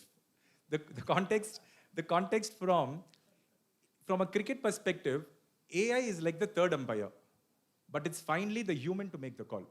So human will not be removed from the entire equation itself. And from a TCS perspective, Sir nudged me by saying that, see, TCS goes only to the top companies. And the interesting fact in my response to Mark is, TCS has brought out something known as the National Qualifier Test. It's called the NQT. We stopped going to colleges anymore because, like he said, it's unfair, right? Why is it that only this college gives the best talent? Talent can be from anywhere.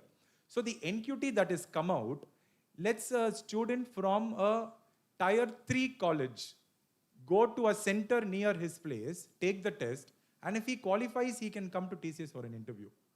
So it democratized learning. It opened it up. It opened up that space of what needs to happen. And from an AI perspective, whether it's going to take over, we have now used hackathons as a method of hiring people. Just 3 days back, I had the opportunity, we had the AI summit in Delhi. 3,000 people were there along when the Prime Minister and everyone was there. 3,000 students were there in that wonderful place over there. None of them knew how to write code. They are from arts, they are from humanity. All the 3,000 never knew to write a single line of code. But in 2 hours, they were able to take up challenges that India is facing and bring solutions to the table. As an Indian, I felt so proud to understand that that is possible. So it's not about, and that's what AI brings to the table. AI democratizes learning through a very interesting app that India has called Bhashni, wherein today language used to be the divider. Today language is not a divider. I can learn in my own language. I can get mentorship, I can get coached in my own language. You don't need to change. They don't need to change. The understanding is the curiosity and the want to learn. And that's where I feel today's session that is conducted by Don Bosco is very critical, because you are the stalwarts in education and you continue to do this. My pleas to all the other educators is to do such kind of innovation things to help people understand what they can bring to the forefront. So, in a gist at Industry 5.0 is, before change you're comfortable, after change you're comfortable. The process of change is never comfortable, right? And that process of change is known as transition, right? If we master the transition, we master the change. If we fail in the transition, we fail in the change. My last final concluding question, 30-second question to all the panelists is, it's the same question, by the way. And after this, I'll have a quiz, not for the students this time, but for the corporate and the college delegates. My final question, 30-second question is, I'll start with you, ma'am. What is your career advice to all the students who are gathered here today and are going to watch you over YouTube? Okay. So first of all the best to all the students here. See, the first thing is, I wanted them to build their portfolio in the very beginning itself. So why is it very important is, only then we will understand where we are lacking in, what is that we'll have to improve on, and we'll work towards that. So if you're going to realize that in the last moment after your final year, it's going to be late. That's very important. And also staying connected with everyone is again important. And one more most important thing, as everyone spoke about, is the soft skill. So we'll have to develop on the soft skill, and it's very important, in this context. So these are Is supreme according to you, isn't it? Yeah.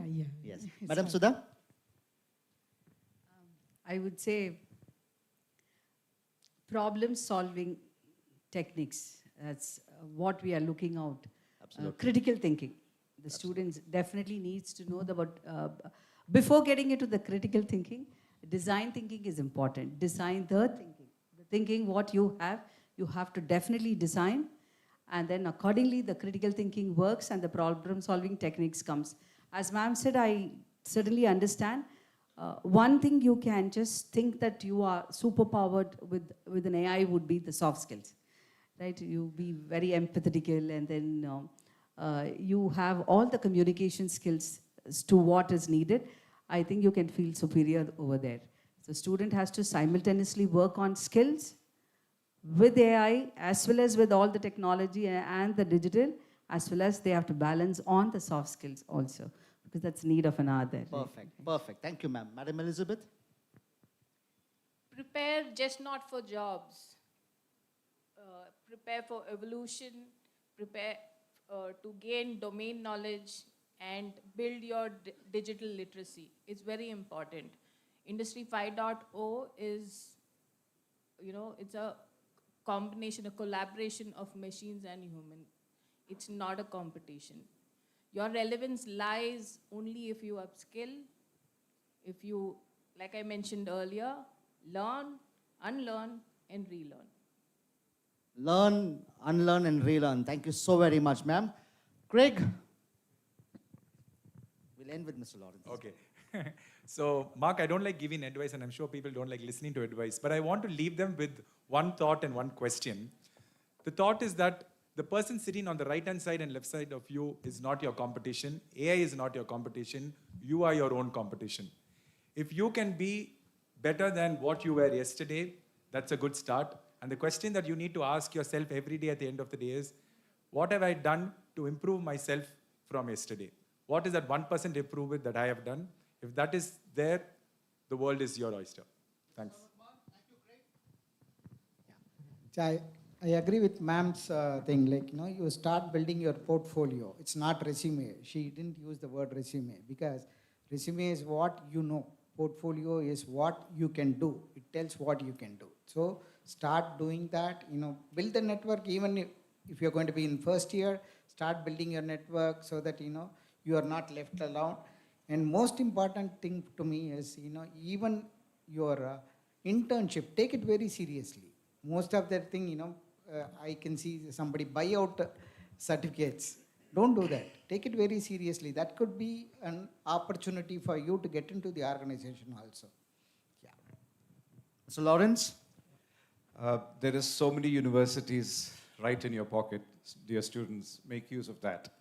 Bite-sized learning.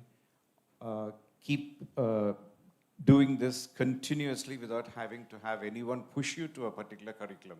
There's so much which is available free and without too much of drama out there. And this lifelong learning, which is what you're going to be facing when you finally get into industry, is a good thing to start practicing whilst you're on campus itself. Thank you so very much, my dear panelists. You've been a fantastic audience. It's not over yet. Not over yet. We need to sum up, bring the a little bit more vibrancy into your levels of participation, which has also been good up to now. At this juncture, I would like to ask you very rapid fire questions. You tell me the answers. Rapid fire. A for apple. B for ball. C for D for who taught you all this? Where did you learn all this and when did you learn all this? Kindergarten. Right? And we still think A for apple, B for ball, C for cat, D for dog. Ladies and gentlemen, boys and girls, we need to change it. We need to evolve. Industry 5.0 has already hit us. A is for attitude. B is for behavior. C is for communication skills. D is for discipline. E is for empathy.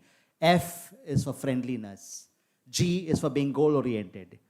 H is for hard work. I is for integrity. Don't sacrifice that. Don't sacrifice your integrity. J is for being just in everything that you do. K is for knowledge. L for leadership. M for motivation. N for nurturing people entrusted to you. O is for being open-minded. P is for being patient. Q for offering unmatchable quality in whatever you do. R is to have a sense of responsibility, and this is something that we want to see in the youngsters today. S is the ability to cope with stress. You can't run away from stress, and neither can you avoid stress. You have to find ways, coping mechanisms to handle stress. T is all about managing your time. Time management, there's no concept called time management. It's self-management. It's managing yourself according to the time. U is for understanding. We talk of unity. How does unity happen? How do we bring in unity? Unity will only be there if there is understanding. So understand. V is for values. Bring in the values. We talk of AI today. We're talking of ethical AI today. It's all about your values. After V comes W is for the willpower. The willpower to continue. If you can't run, walk. If you can't walk, crawl, but keep moving forward. And that's willpower. X is that X-ray. Not the X factor, it's the X-ray. If you go to a hospital and take an X-ray, you can't understand what is given in the X-ray, but a trained technician or a doctor can. So the X-ray that you need to do is every month do a strength weakness analysis. Know where you're going good, know where you're not going good, convert your weaknesses into your strength, and you will reduce your threats and create more opportunities. Y is for that youthful zest, that youthful zeal that you have, and you need to probably demonstrate that in thought, word, and action. And Z, or Z as we used to call it, is for that zeal, that zest of life.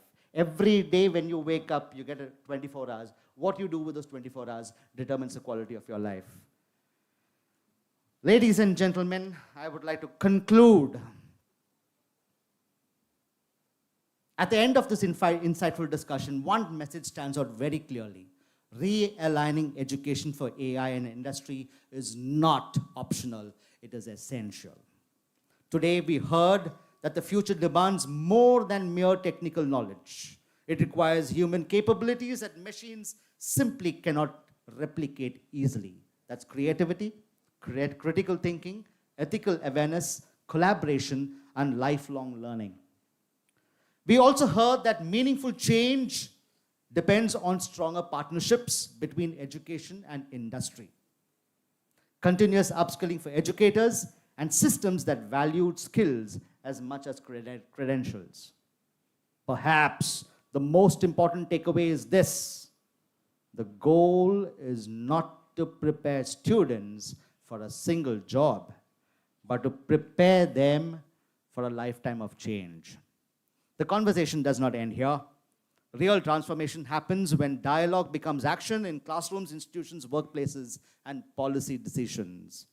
On behalf of everyone here, I would like to thank our panelists for your valuable insights. And on behalf of the panelists, I thank all of you for your engagement, your thoughtful participation, and the organizers, Don Bosco Vazhikaatti, Don Bosco College of Arts and Science, the INM Salesian Province of Madras, Our Lady of Lourdes Shrine, Perambur, Father, for your excellent vision of bringing academia and industry together on this memorable day.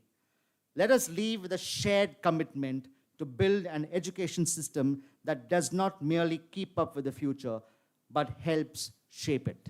At this juncture, the next 2 minutes before I close, a very quick rapid fire question for all the college delegates. Those who are from colleges, kindly raise your hands, please. A very quick rapid fire question. Question number 1. Should AI literacy be mandatory for all students? Yes or no? Yes or no? Yes.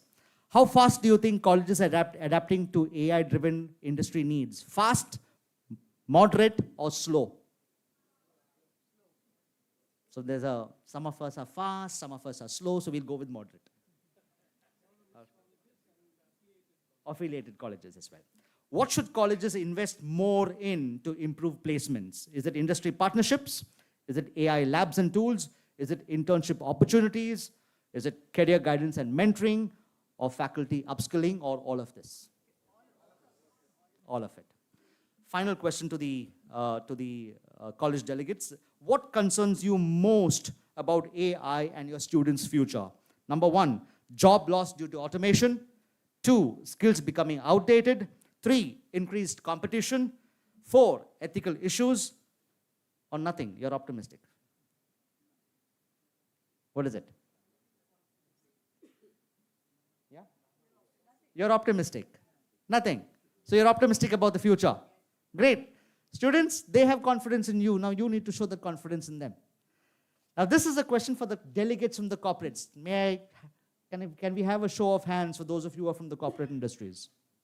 All right. Do you think AI will create more jobs or eliminate more jobs? Yes or no? Create more jobs for those who know how to use AI. As employers, what do you value most nowadays? Number 1, the marks that they score in examinations. 2, certifications. 3, practical project experience. 4, soft skills or employability skills. Or 5, internship experience. Internship experience, right? The practical skills, the soft skills. Good, so it's a combination of all those things. 3, which skill do you think will matter most in the age of AI? Technical AI skills, creativity and innovation, critical thinking, communication and collaboration, adaptability and learning ability, or all of this? Perfect. And one final word to describe your feeling about the future of AI. Excited? Curious? Anxious? Confident? Confused? It can be different for different people, right? The more information you have, the more confidence you have. That's why Accenture said, taking the right decision begins with having the right information. Let's get information and use that information for transformation. Ladies and gentlemen, thank you so much. Have a fantastic evening.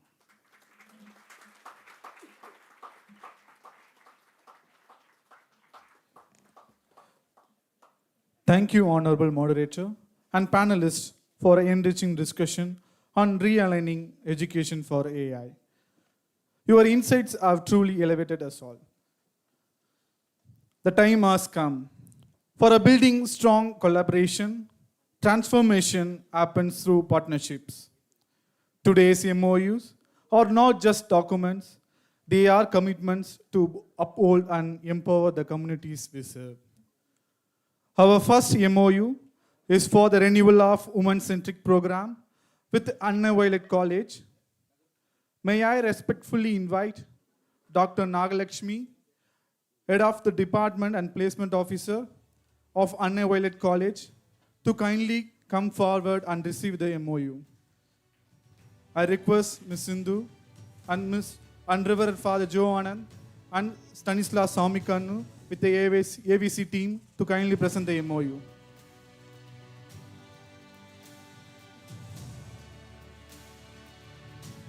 Let us acknowledge this partnership with a warm round of applause.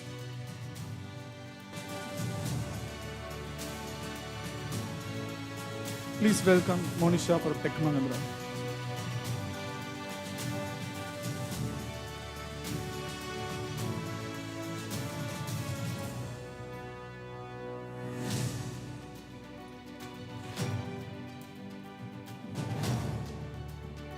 Thank you, everyone. We proceed to next MOU with Bharati Women's College for the initiative of SHEUP and Veterinichiyam programs. May I invite Professor Mageshwari and Professor Vimalabai to kindly receive the MOU, and I request Mr. Dilip, Ms. Sumaya and Ms. Sulaiman to do the honors of presenting the MOU.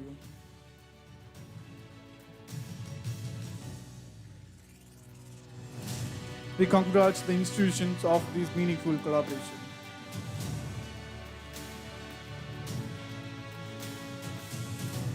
We now move to another important collaboration with JSS, focused on enabling students to benefit from central government certification programs, opening door to enhance employability and national level opportunities. May I invite Ms. Jayada Nambiar and Ms. Munishwari to kindly come forward for the MOU signing. I request Ms. Kalai, Ms. Sindhu and Ms. Swarna to kindly present the MOU. Let us once again applaud this impactful initiative.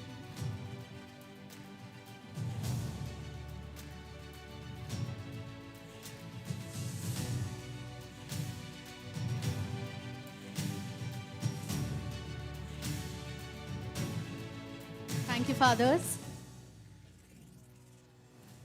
Now comes the celebration of champions, because behind every successful youth stands a supportive partner. With great respect, I call upon Reverend Father Joe Anand and Father Maria to present the honors to our distinguished special awardees from the Educational Institute.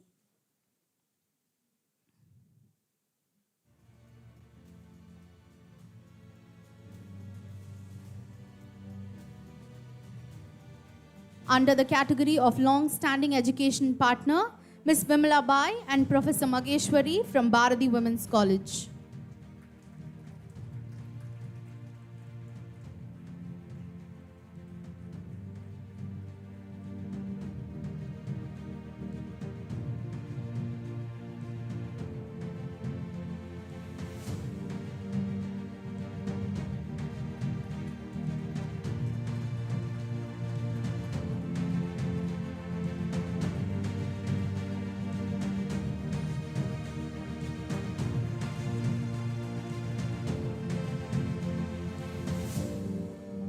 Under the category of long-standing collaboration, Father Principal of Don Bosco Arts and Science College.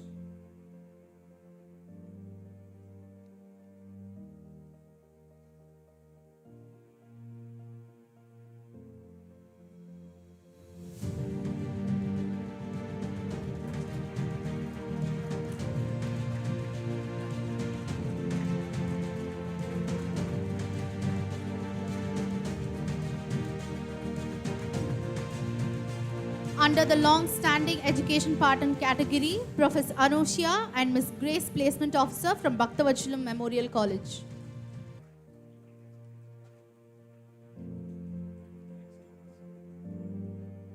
Under the category of education partner to implement all women employability training center, Dr. Nagalakshmi, Placement Officer and Women's Cell Coordinator from Anne Violet College.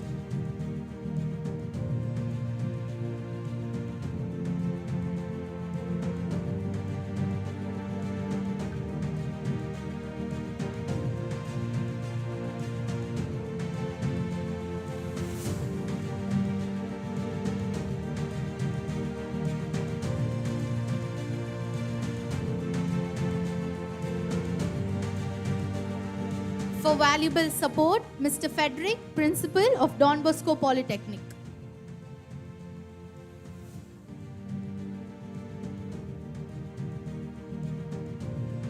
For valuable support, Ms. Catherine from St. Joseph ITI.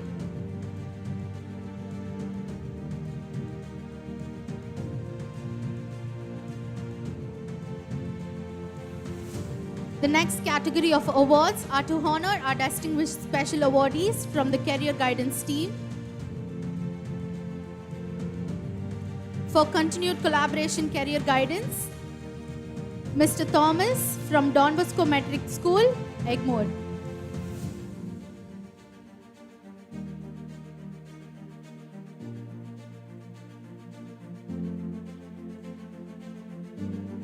Under constant support collaboration with Career Guidance team, Learning Links Foundation, Mr. Manu.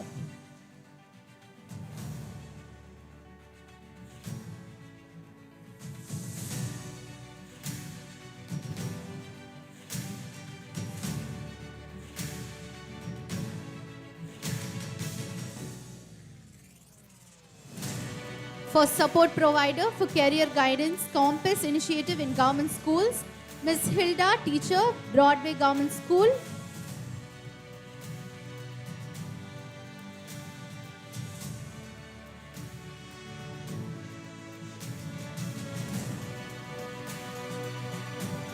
For long-standing education partner, Ms. Gladys from Dominic Savio Matriculation School.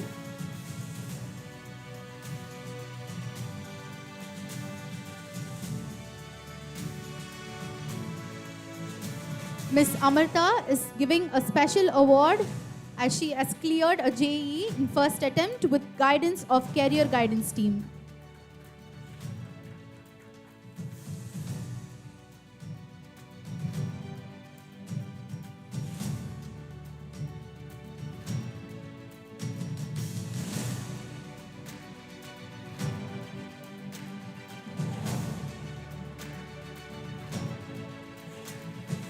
Thank you, Father Maria.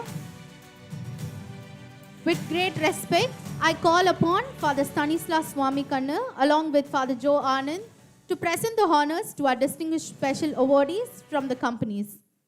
The following companies are awarded under the categories of Highest Opportunity Provider for the financial year 2025 to 2026. From Lapis Digital, Ms. Annie and Mr. Arjun.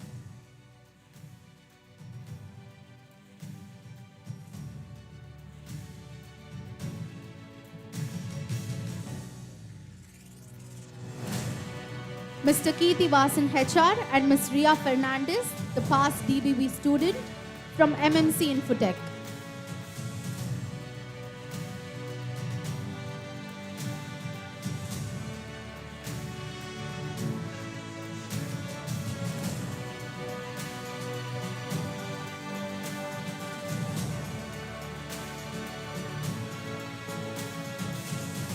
Mr. Prabhu, HR Manager from Star Insurance.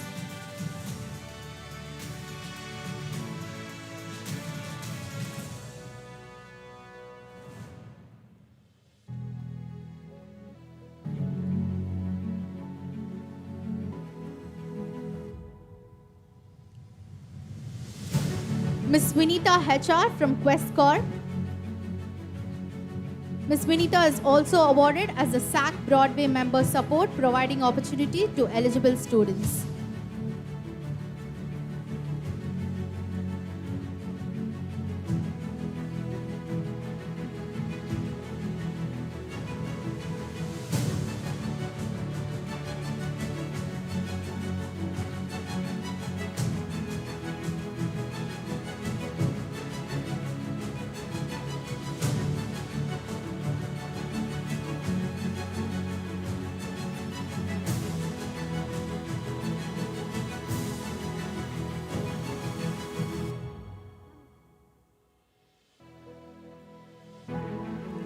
Ms. Vinita from Quest Corp.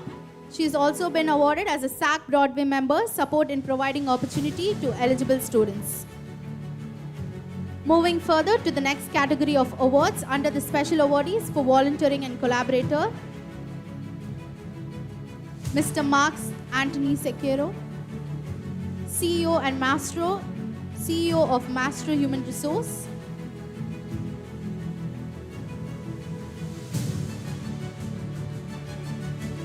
Mr. Joel is awarded for the SAC Perambu President, support in collaborating the center and society.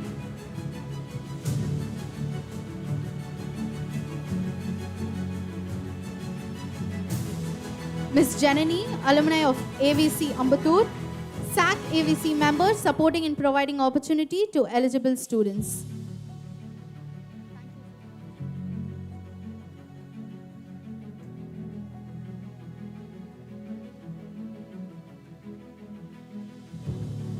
Mr. Lawrence, resource patron of all DBV initiatives.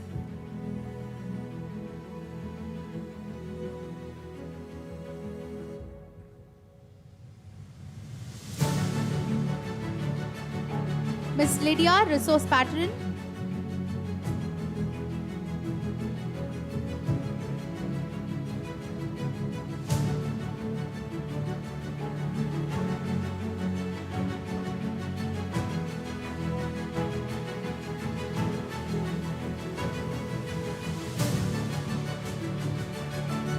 Ms. Monisha from Tech Mahindra Foundation is awarded the Steadfast Partnership for supporting employability centers.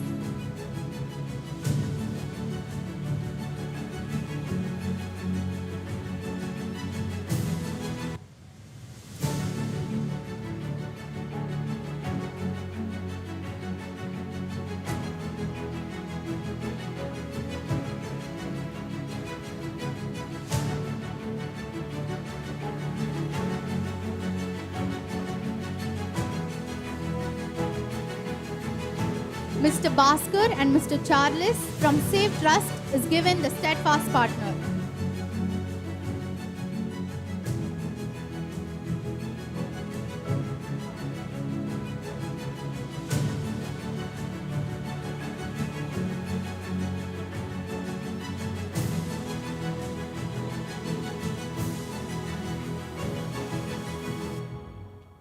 Mr. Jawahar, Resource Patron.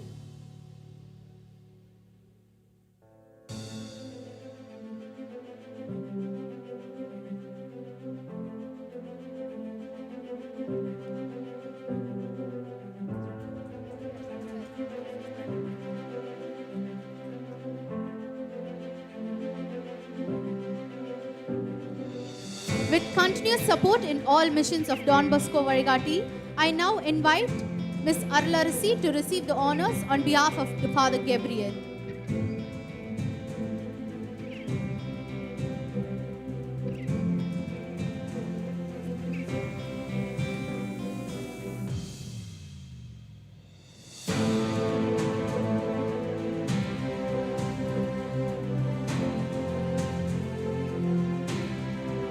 Thank you for the stand.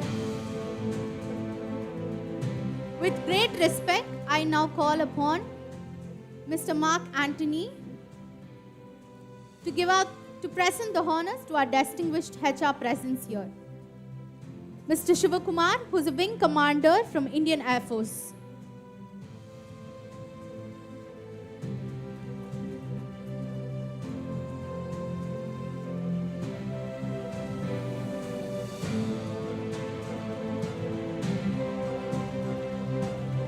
Mr. Shah Rukh Khan from ASEC Company.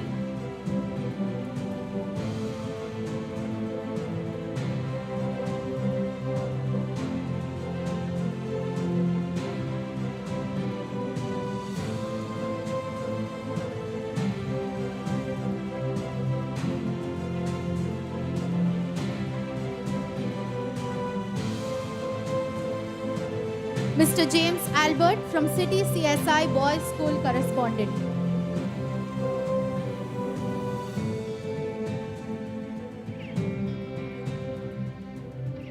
Mr. Prabhu from Star Health.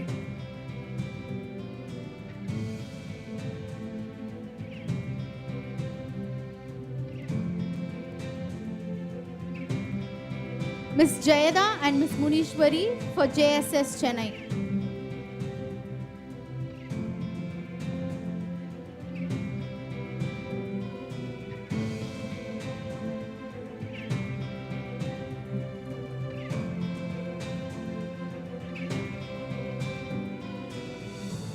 Ms. Nityashri Hecha from Don Bosco, Anbillam.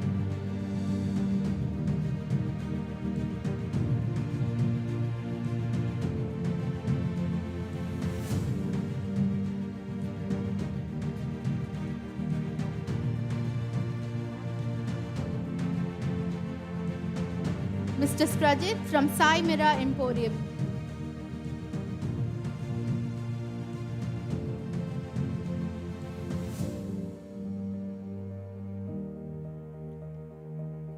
Mr. Satish Kumar and Ratnapriya from Riod Private Limited.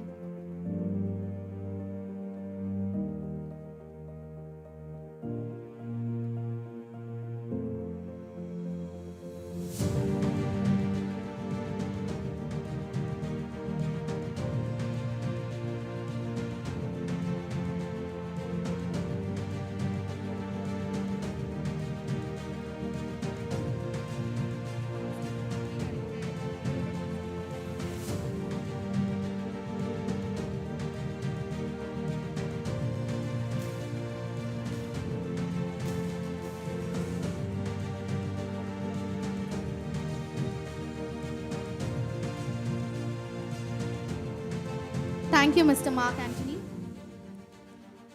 I now invite Mr. Craig to present the honors to our distinguished HR professionals. Mr. B. Manikandan from EA Facility Service.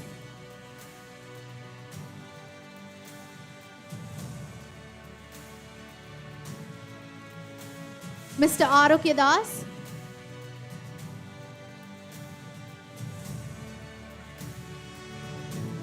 Mr. Tanigachalam from Tech Mahindra Bank.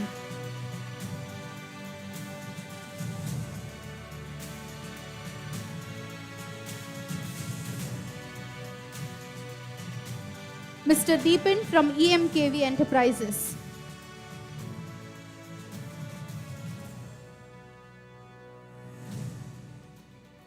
Mr. Abhishek and Vinod from SAS System India Private Limited.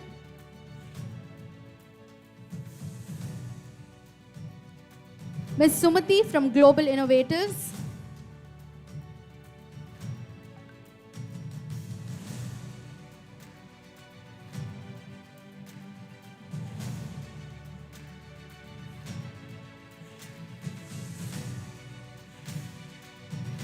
Mr. Srijit from Serene Solutions.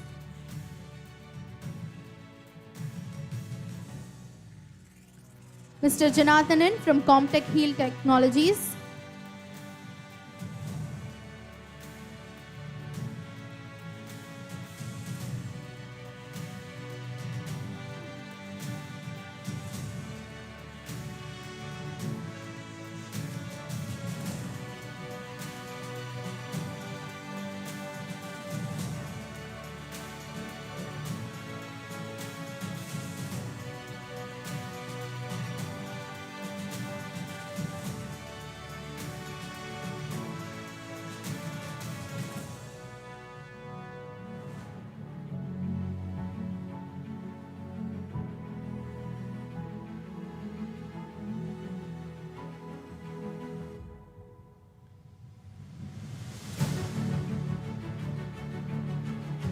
Thank you, Mr. Craig. Now I request Ms. Sudha Srikanth to join us for the future proceedings to present the honors to our distinguished HR professionals. JP Recruitments, Mr. Santosh.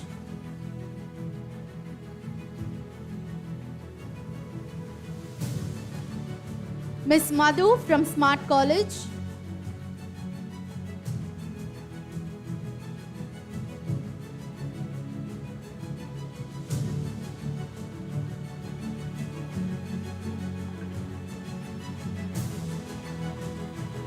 Manoda from V4 Solutions.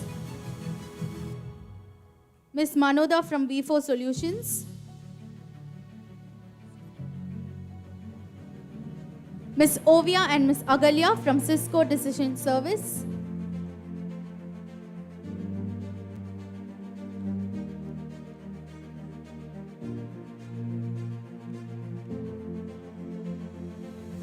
Mr. Daniel from TVSSCS.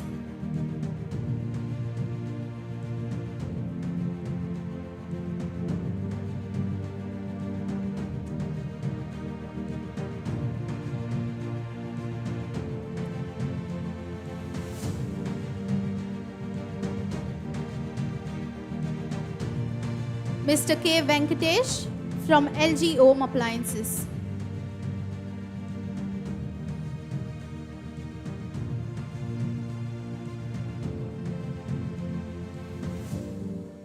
Ms. Dia from CAFS Data.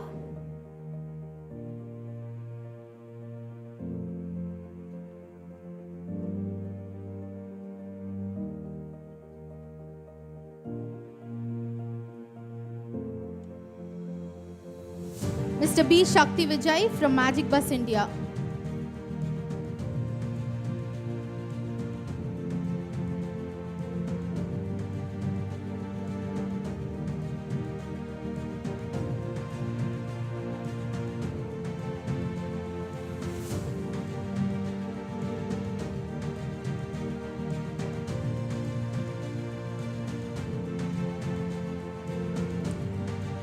Thank you, Sudha ma'am. Now I request Ms. Dr. Jayapriya to present the further proceedings. Ms. Anushya and Ms. Aishwarya from Bhaktavachalam Memorial College.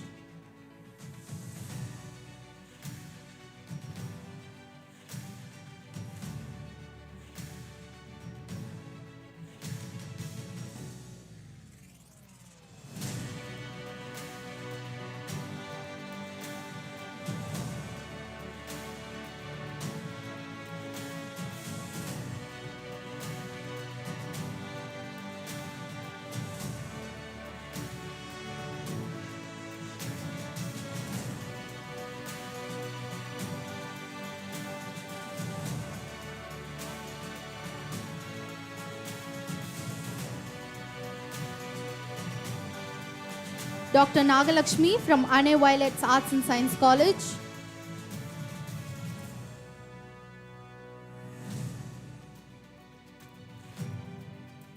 Dr. P. Sumitra from St. Anne's Arts and Science College.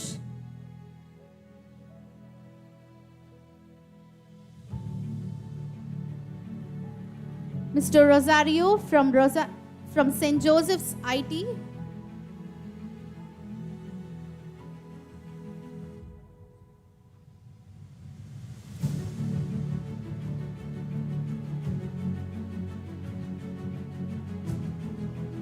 Mr. Rishi from Tirthangal Nadar College.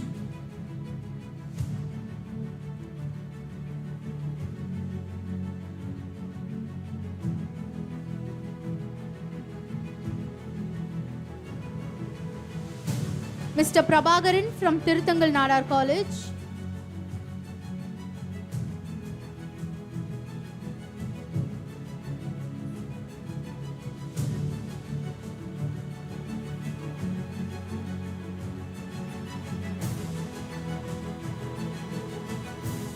Ms. Maheshwari and Ms. Vimala Bai from Bharati Women's College.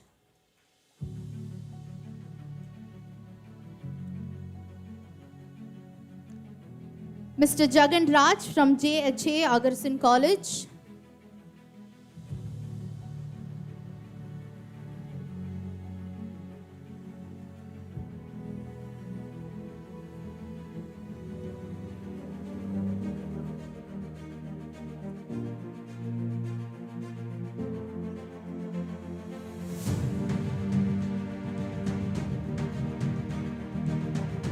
Mr. Thomas from Don Bosco Matriculation Higher Secondary School.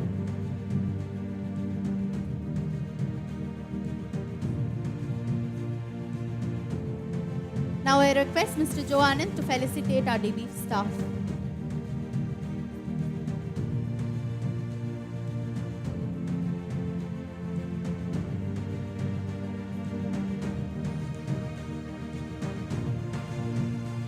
I now request Father Rector, Father Stanislas to come on dais to honor all our DBV staff members. Today's event, because of them who organized, give them a big applause to all our staff members. There are 26 of them. You find them all with their t-shirts here. The financial in charge of Don Bosco Vazhikaatti, Ms. Aishwarya, the trainer,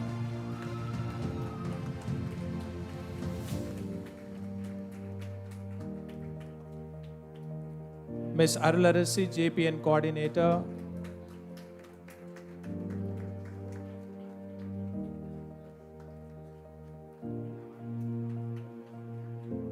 Mr. Navis, the digital coordinator and digital manager.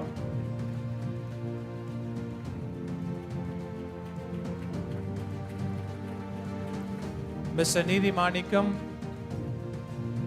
career guidance trainer.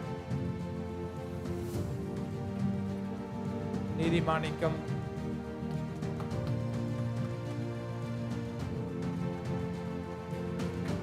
Miss Godwin Maria, the trainer MS.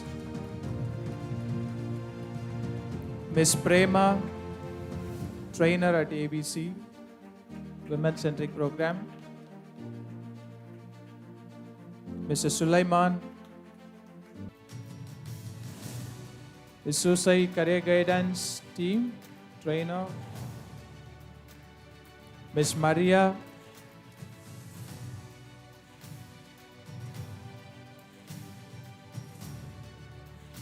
Miss Maria.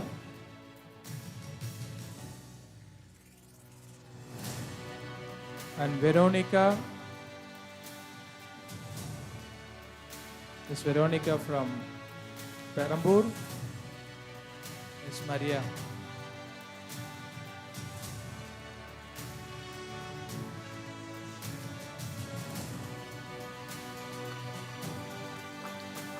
At this juncture, I would like to also sincerely appreciate the Selameris interns who come to Realigning.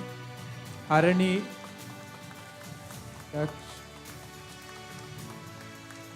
Rakshita, thanks for your support and service. Please come on dais.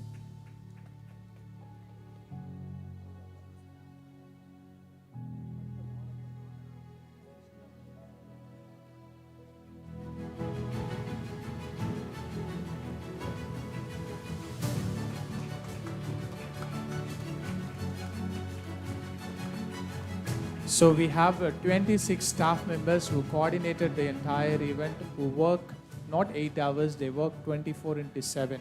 Anytime they are there for our young people, for career guidance, training and job placements. So I take this wonderful opportunity to thank them for their commitment and hard work. That God may continue to bless them. So thank you so much for your service and all that you do at Don Bosco Vazhikaatti.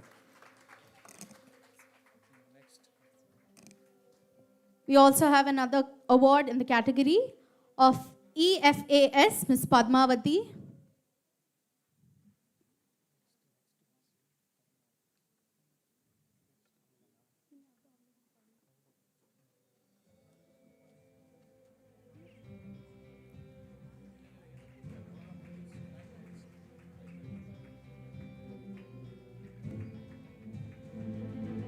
I would also like to call upon Father Maria to this dais.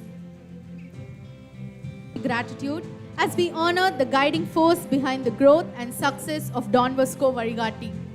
It's our honor to present a special felicitation to Reverend Father Anand, Joe Anand, Director of Don Bosco Vazhikaatti, in recognition of his invaluable contribution, dedicated service, unwavering commitment to empowering youth and transforming life. May I request all the DBV team members to present the shawl and memento.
Thank you all.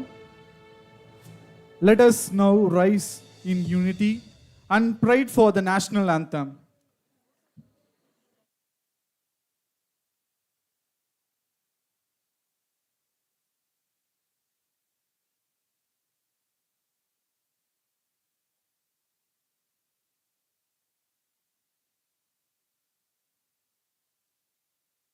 जनगण मन अधिनायक जय हे भारत भाग्य विधाता पंजाब सिंध गुजरात मराठा द्राविड उत्कल बंगा विंध्य हिमाचल यमुना गंगा उच्छल जलधि तरंगा तव शुभ नामे जागे तव शुभ आशीष मागे गाहे तव जय गाथा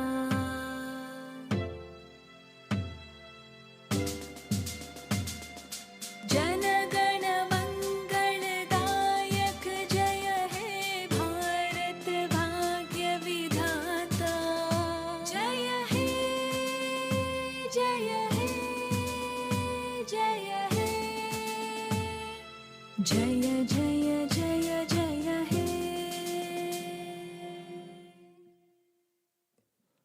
Thank you. May I invite Ms. Sarul Arsi, Regional Placement Coordinator, Don Bosco Job Placement Network, to deliver the vote of the thanks. Good evening, everyone. It's my privilege to propose the vote of thanks on behalf of Don Bosco Vazhikaatti and the Don Bosco Job Placement Network. First, we thank God Almighty for His abundant blessings on this gathering. Our heartfelt gratitude to our esteemed chief guest, Reverend Father Maria Arokya Raj, Principal Don Bosco Arts and Science College, Reverend Father Stanislas Swamikannu, Rector and Parish Priest Lustra in Perambur, Reverend Father Gabriel Karunaraj, National Director Don Bosco Job Placement Network, and Brother Anand, Director of SIGA Press. Thank you, Fathers, for your august presence, valuable insights, and unwavering support. We warmly thank Mr. Mark, our moderator of the panel discussion, for our esteemed panelists, for their enriching contribution on building an AI-ready future. We are confident these insights will shape positive realities ahead. Thank you, sir and ma'am. Sincere thanks to the principals, professors, placement officers, and students from our partner colleges and schools for joining us today. Let us continue our collaborative journey towards youth empowerment. A special note of appreciation to our awardees whose impactful contribution embody the Don Bosco value system, nurturing young minds with integrity, excellence, and compassionate service. Your work inspires the next generation to lead with purpose in an Industry 5.0 world. We also thank our title partners, CSR supporters, NGO collaborators, and HR leaders from companies for your valuable time and partnership today. Heartfelt thanks to Reverend Father Ernest Rosario and Mr. Mervin from Deepika and team for media coverage, management and support staff of Don Bosco Arts and Science College, and Mr. Rajkumar and team for the seamless LED arrangements. We extend our heartfelt thanks to our dynamic MCs, Mr. Susai and Ms. Veronica, for your wonderful anchoring that kept the energy high and the program flowing seamlessly. Your enthusiasm truly elevated the summit. Our deepest gratitude to the program in charges, Ms. Sindhu, Mr. Dilip, Mr. Nidhi Manikam, Ms. Jennifer, and Mr. Harish, along with all the DBV Center teams from Ambattur, Broadway, and Perambur, and Mr. Navis for communication support. Together, we achieve more. Finally, we thank our director, Father Joe Anand, for leading us with trust and compassion. Let us continue to build stronger collaboration to create greater opportunities for the youth. Thank you all once again. Have a wonderful evening. Before we disperse, let us capture this historic and memorable moment, a symbol of collaboration, vision, and shared commitment. May this photograph remind us of the partnerships and purpose we celebrate today. So photograph, please take us one picture as to celebrate this moment.